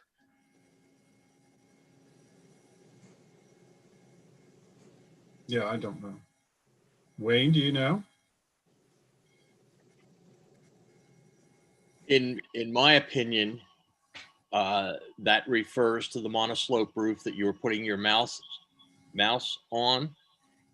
And my recollection is that there is no interior, the rafters are exposed. There's no covering on those rafters.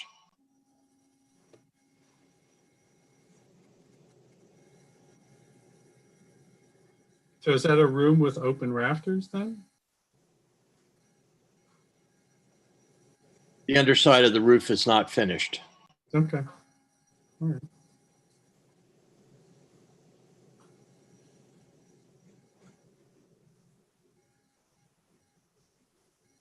All right, so this is essentially all of a piece. 11 and 12.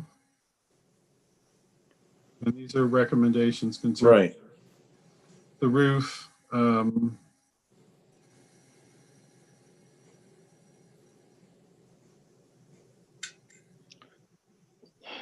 Soffits on the exterior. We don't have a visible shot of that, so I don't know. I'm totally confused what the term soffit, because it doesn't have an overhang. So, It might on the side that we don't see. I don't know that.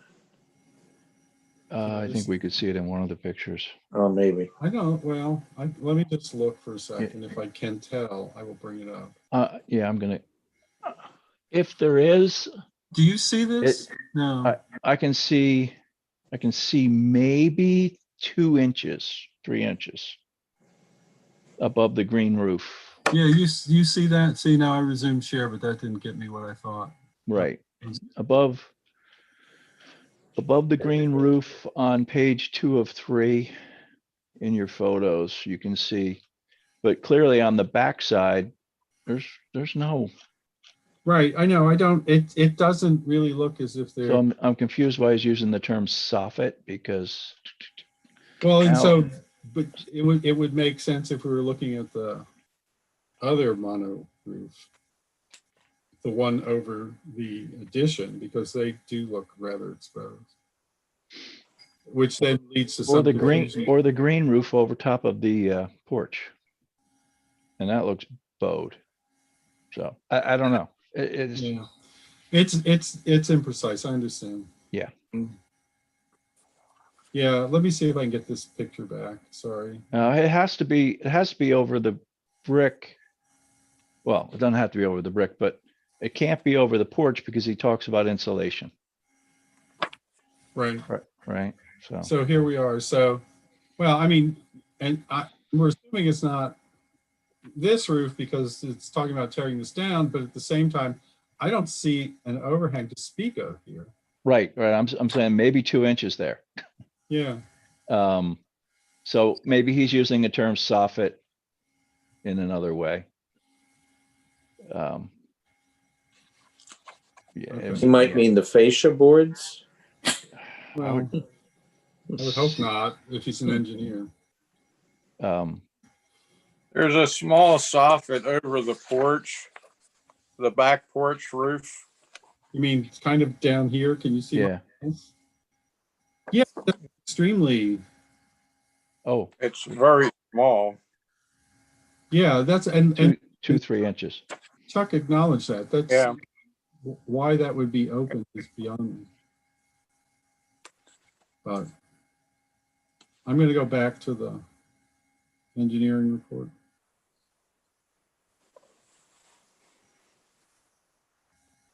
Let me see. I need to push this out on my side. I don't know what anybody else is seeing, but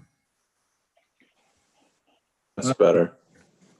as for the hazardous third floor windows, this is something that we don't want to have happen. The code does not require that a historic home with historically appropriate windows have them locked up.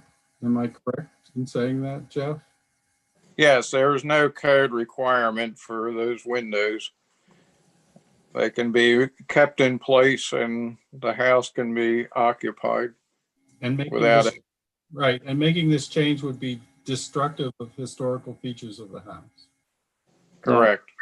You can also put a film on the interior if you're concerned about insurance. Because basically what you're looking for windows at that height is to be tempered glass.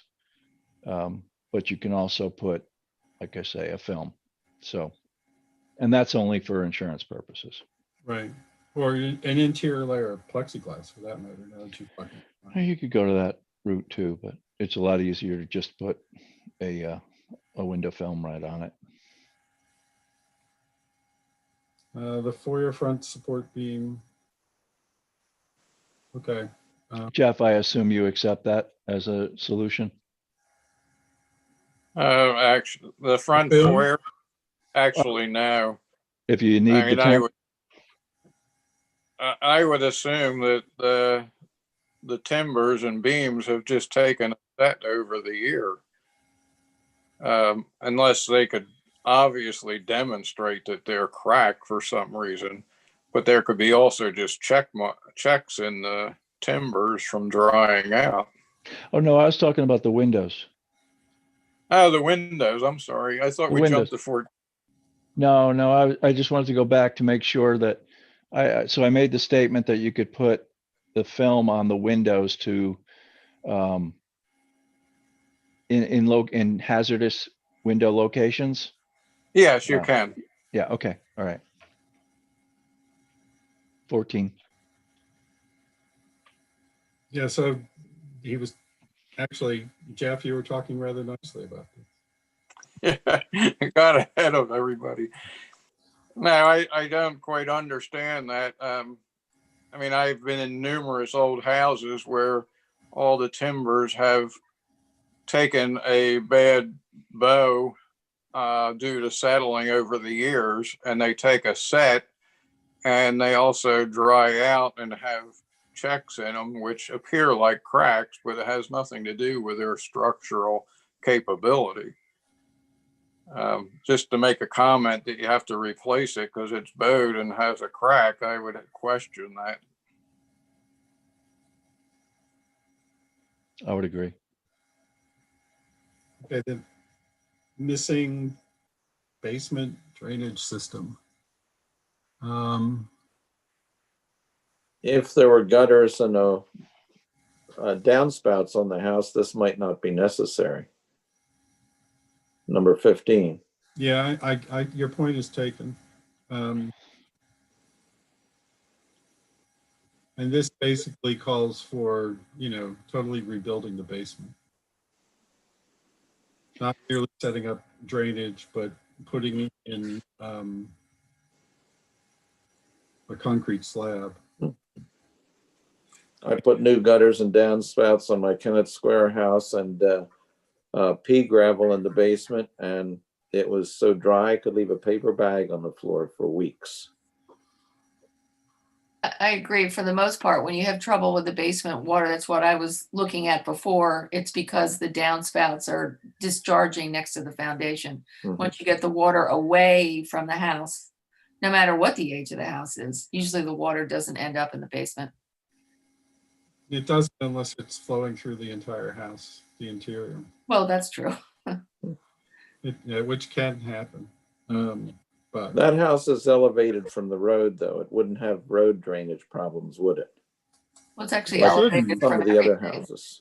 no, it shouldn't. But Okay. it's built into a slope, and the ground slopes Away. away. Mm-hmm. So there could be a cheaper alternative to fixing the water in the basement. Yeah, I'm all about cheaper alternatives. yeah, I've noticed that. Insect damage, first floor joists and headers, without knowing the severity, I know from experience that my own home has insect damage, joists and headers, and things seem to be holding up just fine. Oh gosh. Can everybody see me? Yes. Yeah, Yeah. I just went totally blank. No, you can I see can it. see you. Yeah, hang on one sec. I'm not sure what's going on. This is not helpful. I can see the engineer's report and you in the lower right-hand corner. Yeah, no, I just don't understand why I cannot see myself. It's your monitor. I cannot see anything. This happened before, but now we're, at about the 2-hour point here. And I'm just trying to see if I can bring things back, and I can't. So I'm not sure what's happened to me. I can move. You can come in here. Yeah, I'm gonna have to mask up if I do that, Lou. Do you mind masking up? Nope, not a bit. Okay. I look better with the mask on. Unfortunately, I'm not gonna be able to. This gets interesting. We only have 4. We only have 4. I can describe the 4 things we have left. Okay. Yeah, I can read them, but I can't. Yeah, I'm sorry about that, folks. And I did my best. Let me just try one thing here. disconnect my mouse. This is really not helpful. All right, I'm going to leave the recording here. I hope we're recording. Oh my gosh. 2 hour plus. Why don't you sit here? Okay. I'll No, it's okay. I'll bring another chair up All right. because you're. Yeah, now everything is in the other. Are we in the? All right. Yeah, so you'll be able to see 17, 18, most Right. of 19, and then I can describe 20. So you're good. You should be, Chuck. You should be able to take over the screen. I don't think sharing is blocked. I don't have control.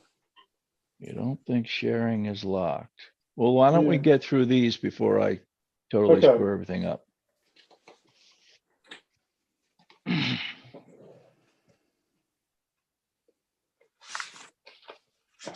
In my view, I'm not sure.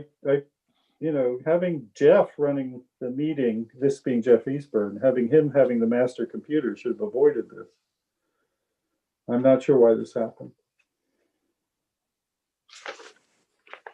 All right, so we're talking, and as I was saying, So we're talking about 17, yeah, and I would make a statement about 17 that, yeah, today you'd use joist hangers. However, long before joist hangers were invented, we were building buildings.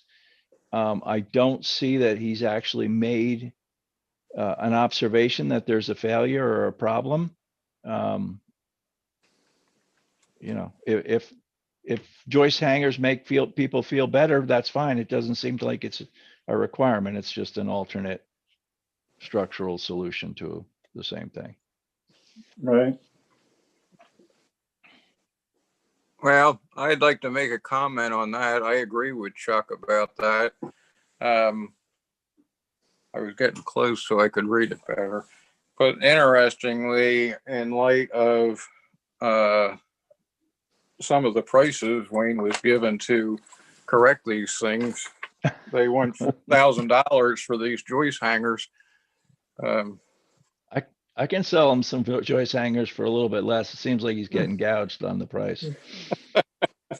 Well, shall we leave prices aside for the moment and Yes. focus on these items? Yes. So we good on 17? Yeah. Yeah. Mm-hmm.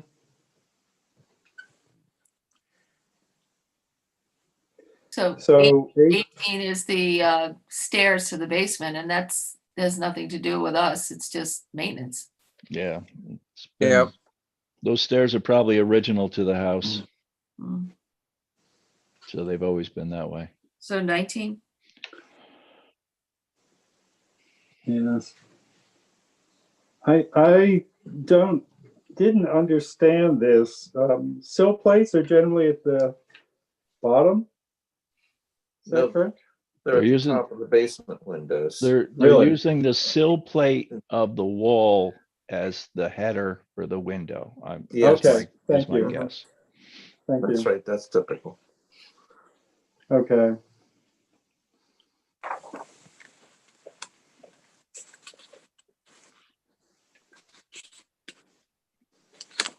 It's not just that's just maintenance, isn't it? It's a very minor item. Okay. So 20? 20 is kitchen fireplace support conditions, observations, recommendations. The kitchen fireplace hearth on the first floor appears to have been constructed 3 feet to the right of the fireplace foundation in the basement below. Okay.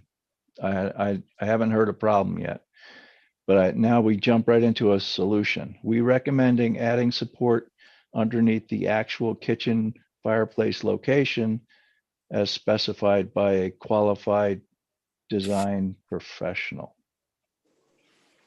So Well, it's probably been like that for 200 years, right?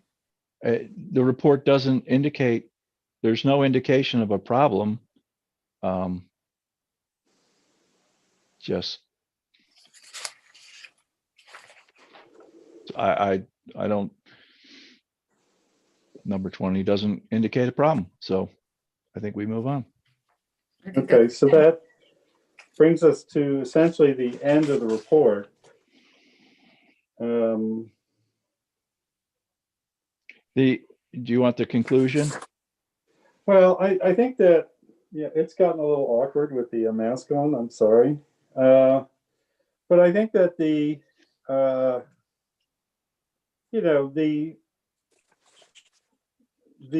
last paragraph on this is simply a caveat.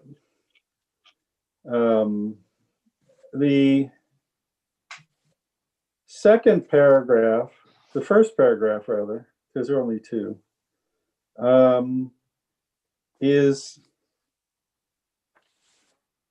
it strikes me, a judgment on the basis of the fact that it's cost prohibitive.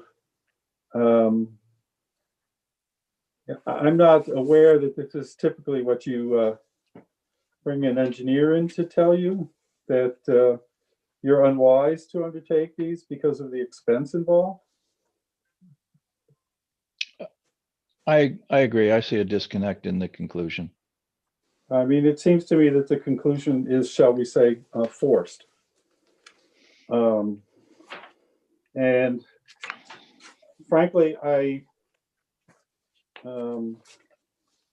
felt that about the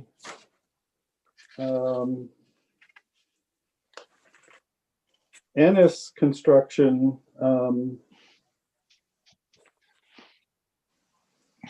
report of October 30th, 1920, in the sense that it begins with the conclusion that there's no point in doing this job. And you know, in my experience, at least, I will grant it to the engineer that they ended with that conclusion. It does seem in here to be putting the cart before the horse. It's obvious, I think, and not a misstatement to say that it is Mr. DeFrancesco's connection that none of this is worth doing. But to begin with, that makes me wonder, I don't know, it calls into question some things. I feel that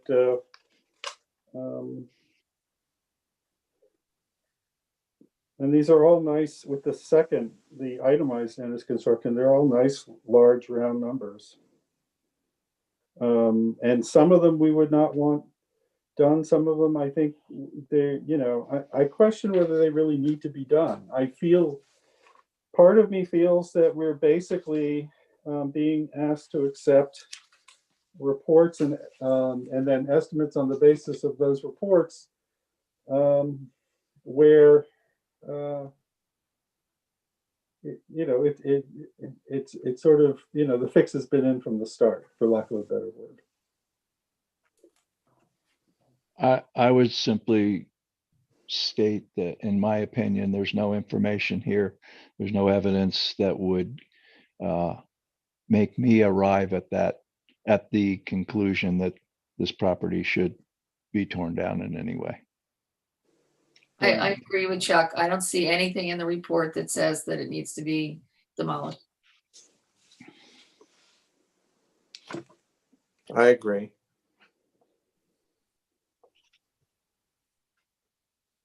So I can't tell from, sorry, I know. Yeah. You know what? This is like really problematic because I don't know if I can unshare the screen now, which is a real problem. Maybe if you go back to your original computer, you can unshare the screen. Go back. I mean, well, the only thing I can really do there is probably log out. I risk. Oh, there you go. You're back. There you go. Let me go check and see if anything happened to my computer. How do you do that? I don't know. I don't know. He touched something on this computer. Yeah, You. I don't, no, my computer screen remains blank. But I can see you. How Right, do you, how do you, how do you get the screen? I don't know what you're asking me. To share the screen Yeah, how on do the you, bottom, like Oh, take your so- mouse, Chuck, take your mouse and on the bottom, you'll see a blue button that says share screen. I mean, not blue, green, sorry. oh, there it is. Yes, It's the green one right in the middle. Yeah. it's I the green have one in the middle, it. but I don't know why it went away. So I you wanna, need somebody else to share their screen so you can continue to Oh, move look, through there's this. everybody. I have to have the document or something. You have to have the document. no, at the moment, I guess what I want to know from Mr. DeFrancesco is, does he want us to proceed with our recommendation, or does he want to continue this to the next meeting and have his lawyer present to present something else? Because we can continue to the next meeting, but we need his say-so for us to suspend the time frame in which we must make a decision. And without that say-so, we must continue tonight to determine what recommendation we will make to the Board of Supervisors. And we must make that recommendation at the next meeting, correct? Oh, No, we would, This meeting. we'd have to make, Meeting, in I the absence of a continuation, a Yes. legal continuation of the meeting, and Mark can explain this. But in the absence of that, it's my understanding that we would need to make we would need to make our recommendation this evening. Now, Mark and I have talked about the time frame. We have slight differences on this, but I have a more conservative reading of the ordinance, and no offense to Mark, and I'm sure he understands that no offense is meant, but I prefer to go with mine out of an abundance of caution.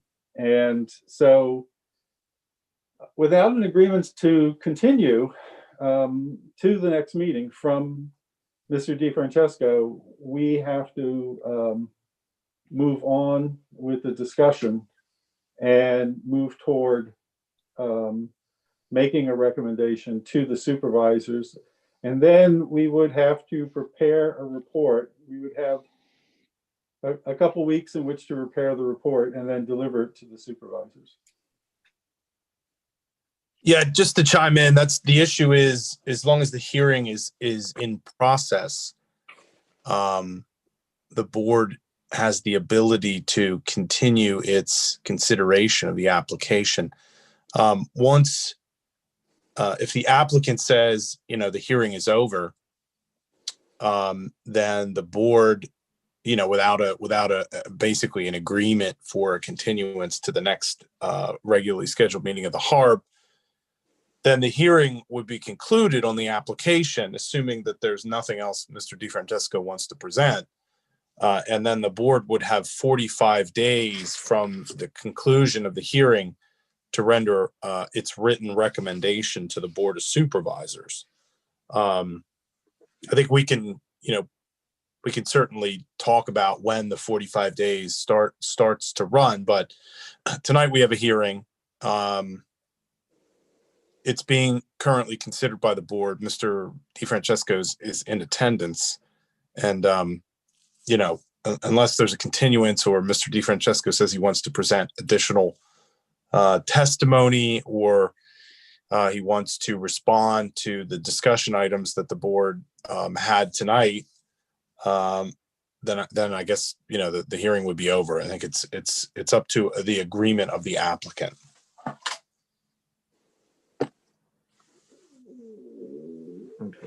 I am just fine with voting tonight.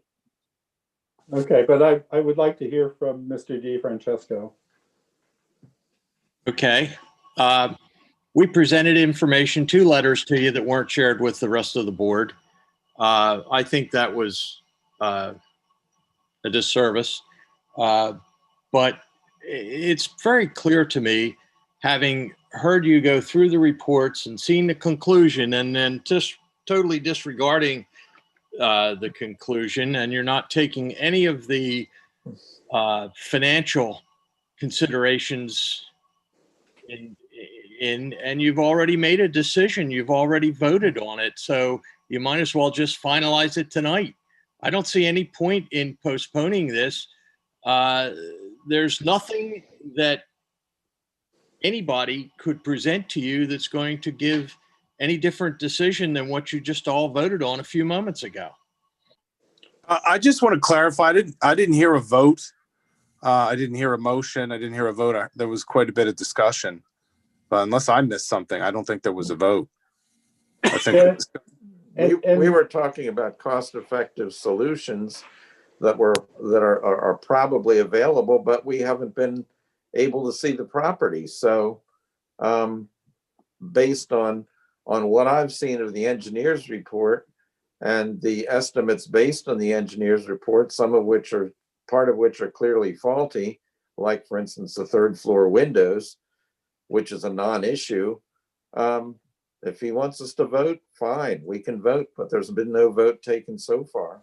And the other thing I would like to repeat, Mr. DeFrancesco, as I said earlier, I specifically requested in an email to your lawyer to him to clarify to me whether the letters that were sent to me were intended to be part of the documents that we should consider in our review. And I received no answer. Having received no answer, I did not take it upon myself to presume that I should share them. And your document, in your letters, you did not indicate that to me, that you intended to be submitting these as part of the documents. So I acted in what I consider to be a conservative manner. You may have issue with my choice to be conservative, but I did make it clear to your lawyer that I wanted to know what I was supposed to do with these documents. We can, and I am fine with distributing those documents and picking up this discussion if we are granted a continuation. Otherwise, if you feel that we should proceed, I'm also fine with doing that. Well, I certainly agree with Mr. Thompson that there was no motion made and seconded, but there was a consensus given, and I don't see any point in, very frankly, I know the committee, I know in my heart that the HARB is going to vote as they voiced their consensus. So there's no point in waiting another month to postpone, the formalization of it. Okay.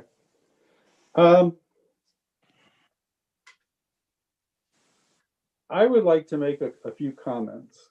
I've had a lot of time to think about this, and I would like to note that in my experience, the effects of neglect, which is what I think we see here, whether the neglect occurred due to a tenant or to the property owner or to the previous property owner, the effects of neglect tend to accumulate slowly and then accelerate.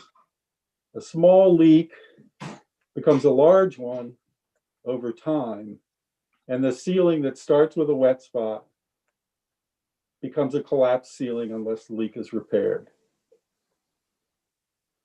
The least we can determine in the absence of any maintenance record is what was noted last time by Mr. Vogels, that as an experienced builder, Wilkinson in 2009 would have been well aware of the burdens of the guarantees made by the township to the township rather, concerning the property and the state of the structure. The trust acquired the property the following year. Personally, I find it hard to believe that the damage of the sort described in the engineering report could have accumulated under Wilkinson, held stable for 10 years, and just allowed a tenant to live there during that period of time.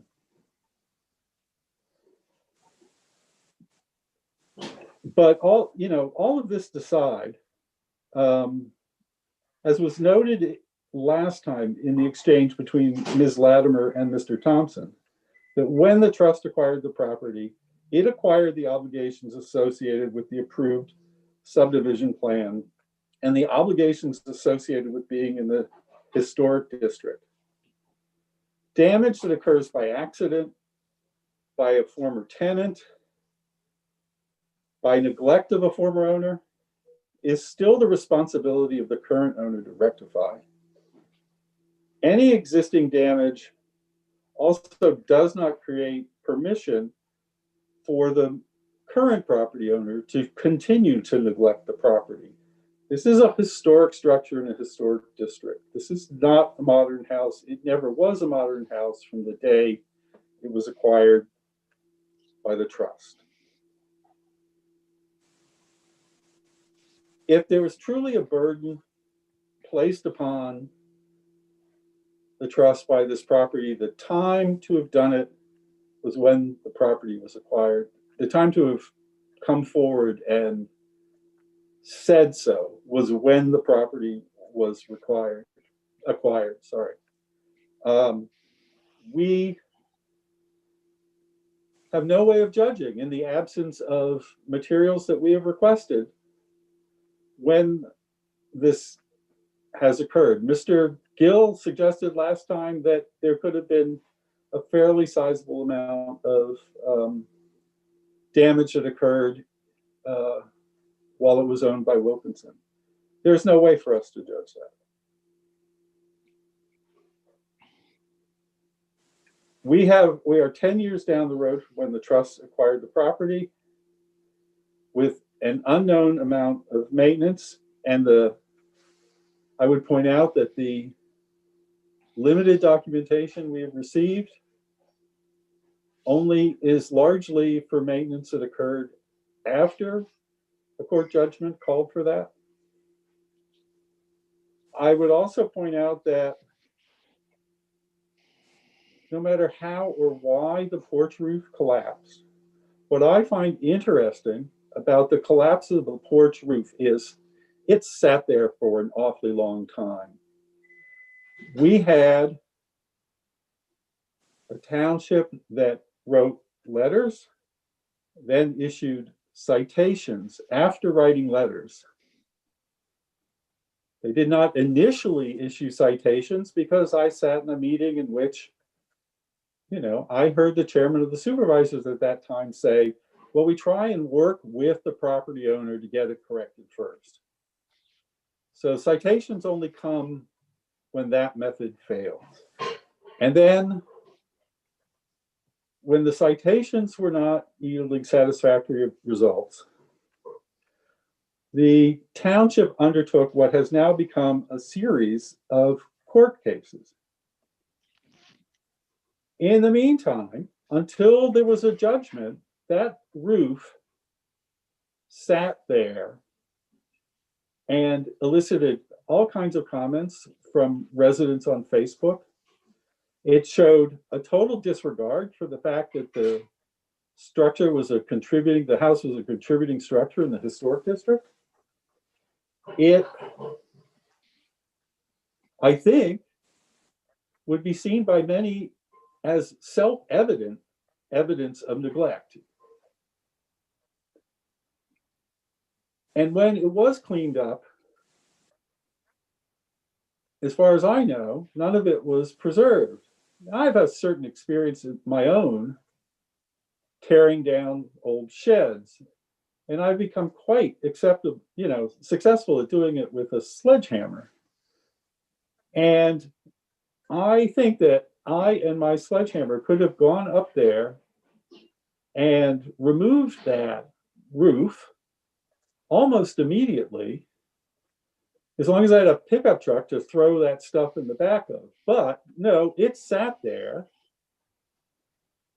for months in total disregard of Point of order, right sir. That request. roof was part of a continuing police investigation, and it was not removed for that specific reason. But it was removed prior to any citations, any court judgments, or anything like that. That is not correct. Yes, it That is was. It not was correct. removed after the first hearing, before the judge gave his decision. No, that is not correct. I have And- pictures of it showing when it was being removed, sir. Okay, fine. Well, the other thing is, from what I saw of the porch roof, it actually could have been, since it fell flat down, it probably could have been raised back up and preserved really at that point, and saved and put back on the house. I did not go up close and see it, but the columns are pulled out. It just looked like it fell straight down. So that's another possible solution that was not my taken. intent to do that if we had enough time to do it. However, I was directed to get it cleaned up. And Mr. DeFrancesco, if you had come to the township and said you intended to do that, you would have found a willing township. I find it very difficult to believe that it just had to be yanked away.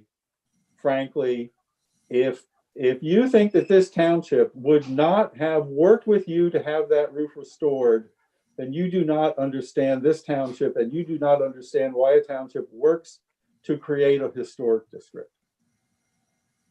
And frankly, I'm a little perplexed as to why, you talk about all this destruction, how this all makes it and it's not a modern house. Your tenants have destroyed the house. It seems to me that what I see here is either an abdication of responsibility or a regret that you ever acquired a historic property. We are not, acquiring a historic property in a historic district comes with responsibilities, and reasonable maintenance, which we have no real evidence of, would allow a tenant to stay in the house, would generate income that would offset the cost of maintenance.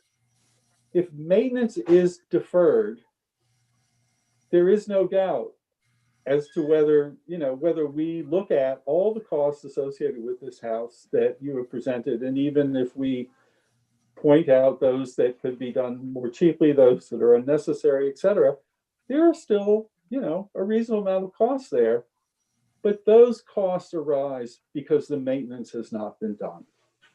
These are not, they don't come out of nowhere. And when they reach the point where they become burdensome, it is not the job of the HARB to go to the supervisors and recommend that you be relieved of your responsibilities as a property owner, and that you have a situation in which the house be cleared and the value of the property improved because this maintenance has not occurred. And I believe that what has happened is the HARB is essentially being asked to recommend that the supervisors relieve the property owner of the responsibility of the cost of accumulated maintenance that has occurred, at least in part, as a result of the owner's actions. And I believe that the HARB is being asked to recommend that the supervisors improve the value of the parcel that contains this house and guarantee the owner a profit through the demolition of a historic house on the parcel. The cost incurred, or the cost that you have incurred, it is not our job to improve upon bad business decisions. And when Mr. Gill talks about what is a reasonable rate of return. I would simply note that if a company is badly managed by its managers and its stock price falls, the stockholders are well aware that their reasonable rate of return is a loss. The effects of poor management change what becomes a reasonable rate of return. That said, this is not the only part of the property. You know, this is a property with a subdivision plan. There is another house. There are 3 parcels that could be built on. All of those things could be used to mitigate any losses that may have resulted from mismanagement. And that is a good situation that many property owners do not find themselves in, I would point out. So frankly, and finally, I think is if this demolition permit were to receive the HARB's affirmative recommendation, and we were to forward that to the Board of Supervisors, this request by the applicant under these circumstances would really be a blueprint for any developer to destroy the historic district, either piecemeal or by buying up all the properties and letting them all fall down, you know, over time. And this is not something that's envisioned by the state legislation that underlies the creation of the historic district that the township has established. So for these reasons, I think it's perfectly unreasonable to recommend that we forward the demolition permit with a recommendation that the supervisors approve it. But there is more formal material that we have to do before we make a motion. But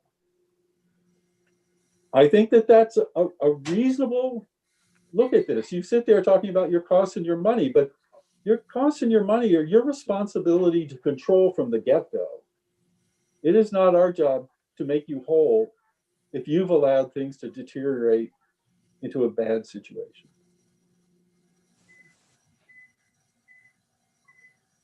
So Do we vote tonight? Is there something else we're going formal to that vote needs? tonight. Yes. Okay. That is what has been suggested, and we are going to vote tonight.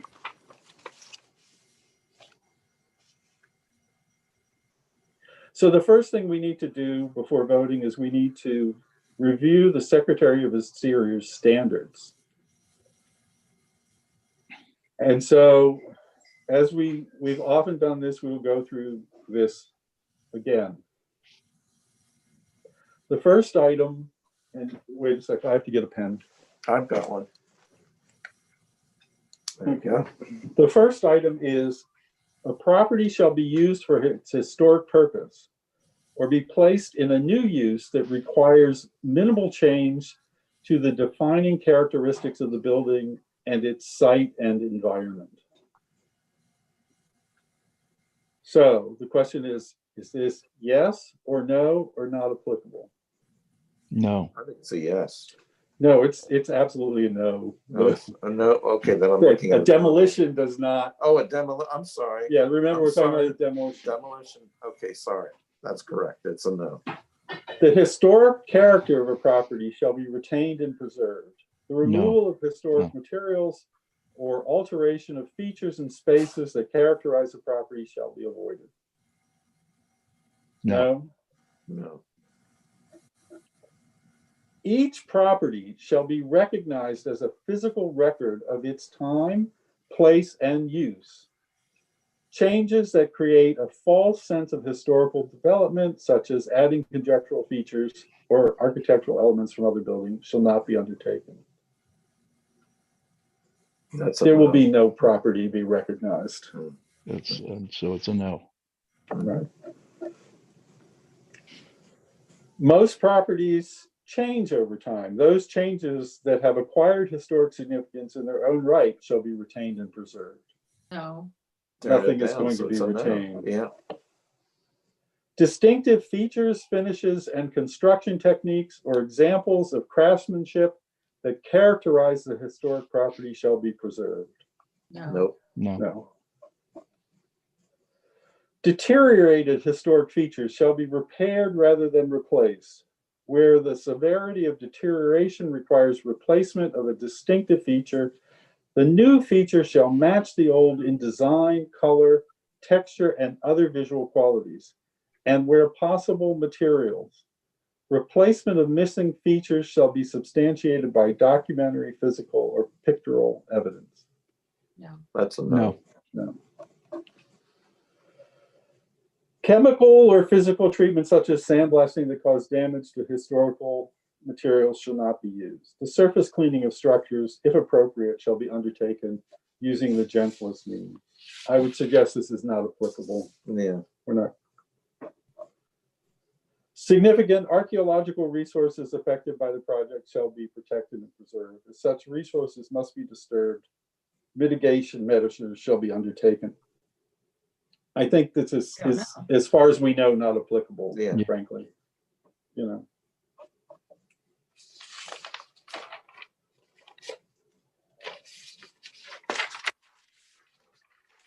New additions, exterior alterations, or related new construction shall not destroy historic materials that characterize the property. The new work shall be differentiated from the old and made compatible with the massing, size, scale, and architectural features to protect the historic integrity of the property and its environment. Not applicable. Yeah. New additions and adjacent or related new construction shall be undertaken in a manner that, if removed in the future, the essential form and integrity of the historic property and its environment would be unimpaired. Not applicable. We're not talking about new features.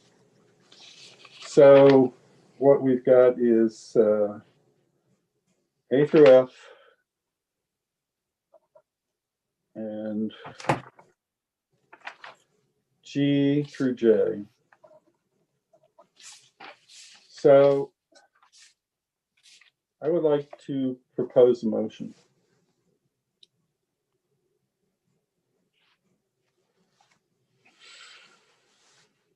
In light of the absence of any serious evidence of serious ongoing attempts to protect, preserve, or stabilize the house, and in light of the serious neglect that has instead occurred and has led the township to issue citations and seek legal remedies, and because a review of the Secretary of Interior standards for historic rehabilitation has determined that sections A through F of the Interior standards are not in compliance with the proposed demolition, and the rest of the sections G through H are not applicable, and because of the local architectural and historical significance of the house, its central location in the historic district, and the detrimental effects its demolition will have on the historic district and the environment of the surrounding structures in the district, it is the considered recommendation of the HARB that the request for a permit to demolish the house at 3327 Appleton Road be ruled not appropriate. The HARB, especially in light of the fact that the property has a pre-approved subdivision plan and that a condition of that plan was and is that the house be repaired and improved, recommends that the property owner maintain the property as required under the Historic District Ordinance and as recognized by the decisions of the Court of the Commonwealth of PA, and also recommends that the Township Chief Building and Zoning Officer continue to monitor compliance with these requirements. Consideration should be given to achieving these goals through reaching an agreement between the property owner and the Township on the necessary work to stabilize the house and prevent further deterioration, and possibly negotiating for the removal in a historically appropriate manner, instead of repairing or rebuilding, of the rear and side additions to the house that are not essential to the house core.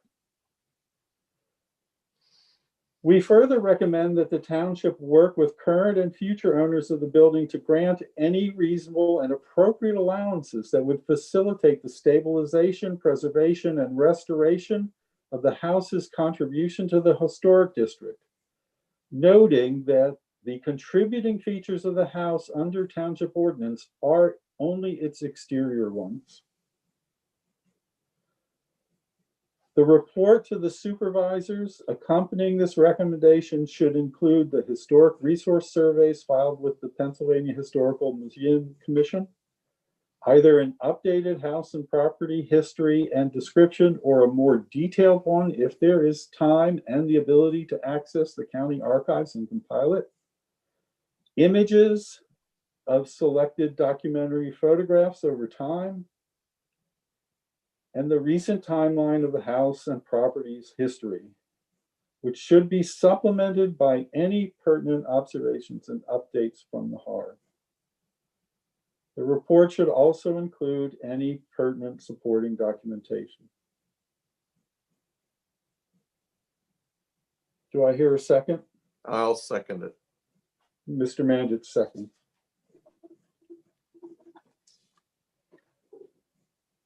All in favor of the motion proposed by Paul Lagasse and seconded by Mr. Mandich, please signify by raising your hand or saying aye.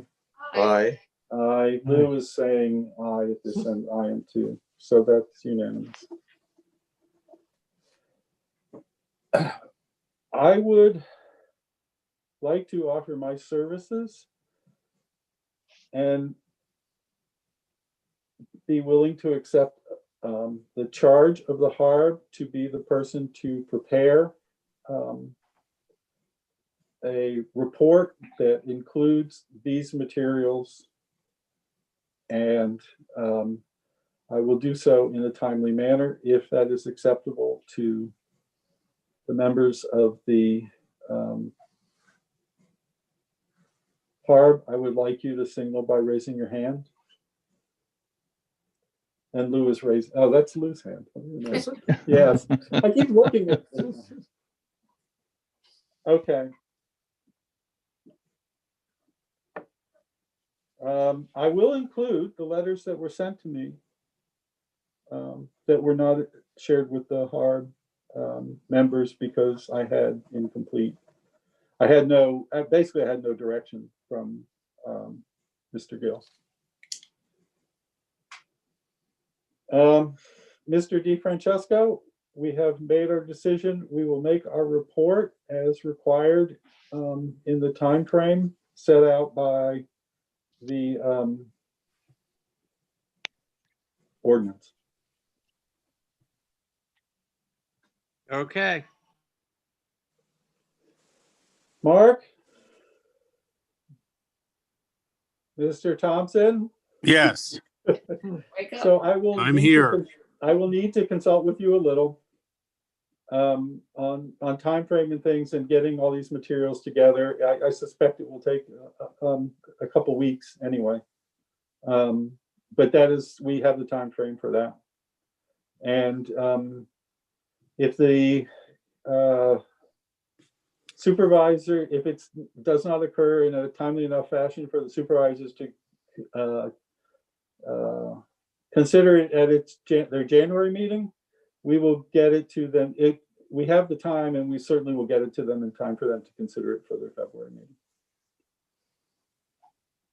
we'll make sure that I believe it's 45 days pursuant to the ordinance, but we'll certainly work to confirm that time frame. Okay. So there's public comment. Mr. DeFrancesco, you're the only member of the public. You are free to comment.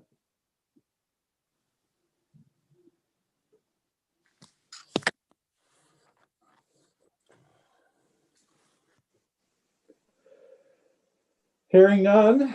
Do you have a phone? I don't know what time it is. It's 10 o'clock. 10 o'clock. o'clock. I will Two adjourn after this 10. meeting at well, it's 10:02 according to Yeah. news. That's Watch, pretty good.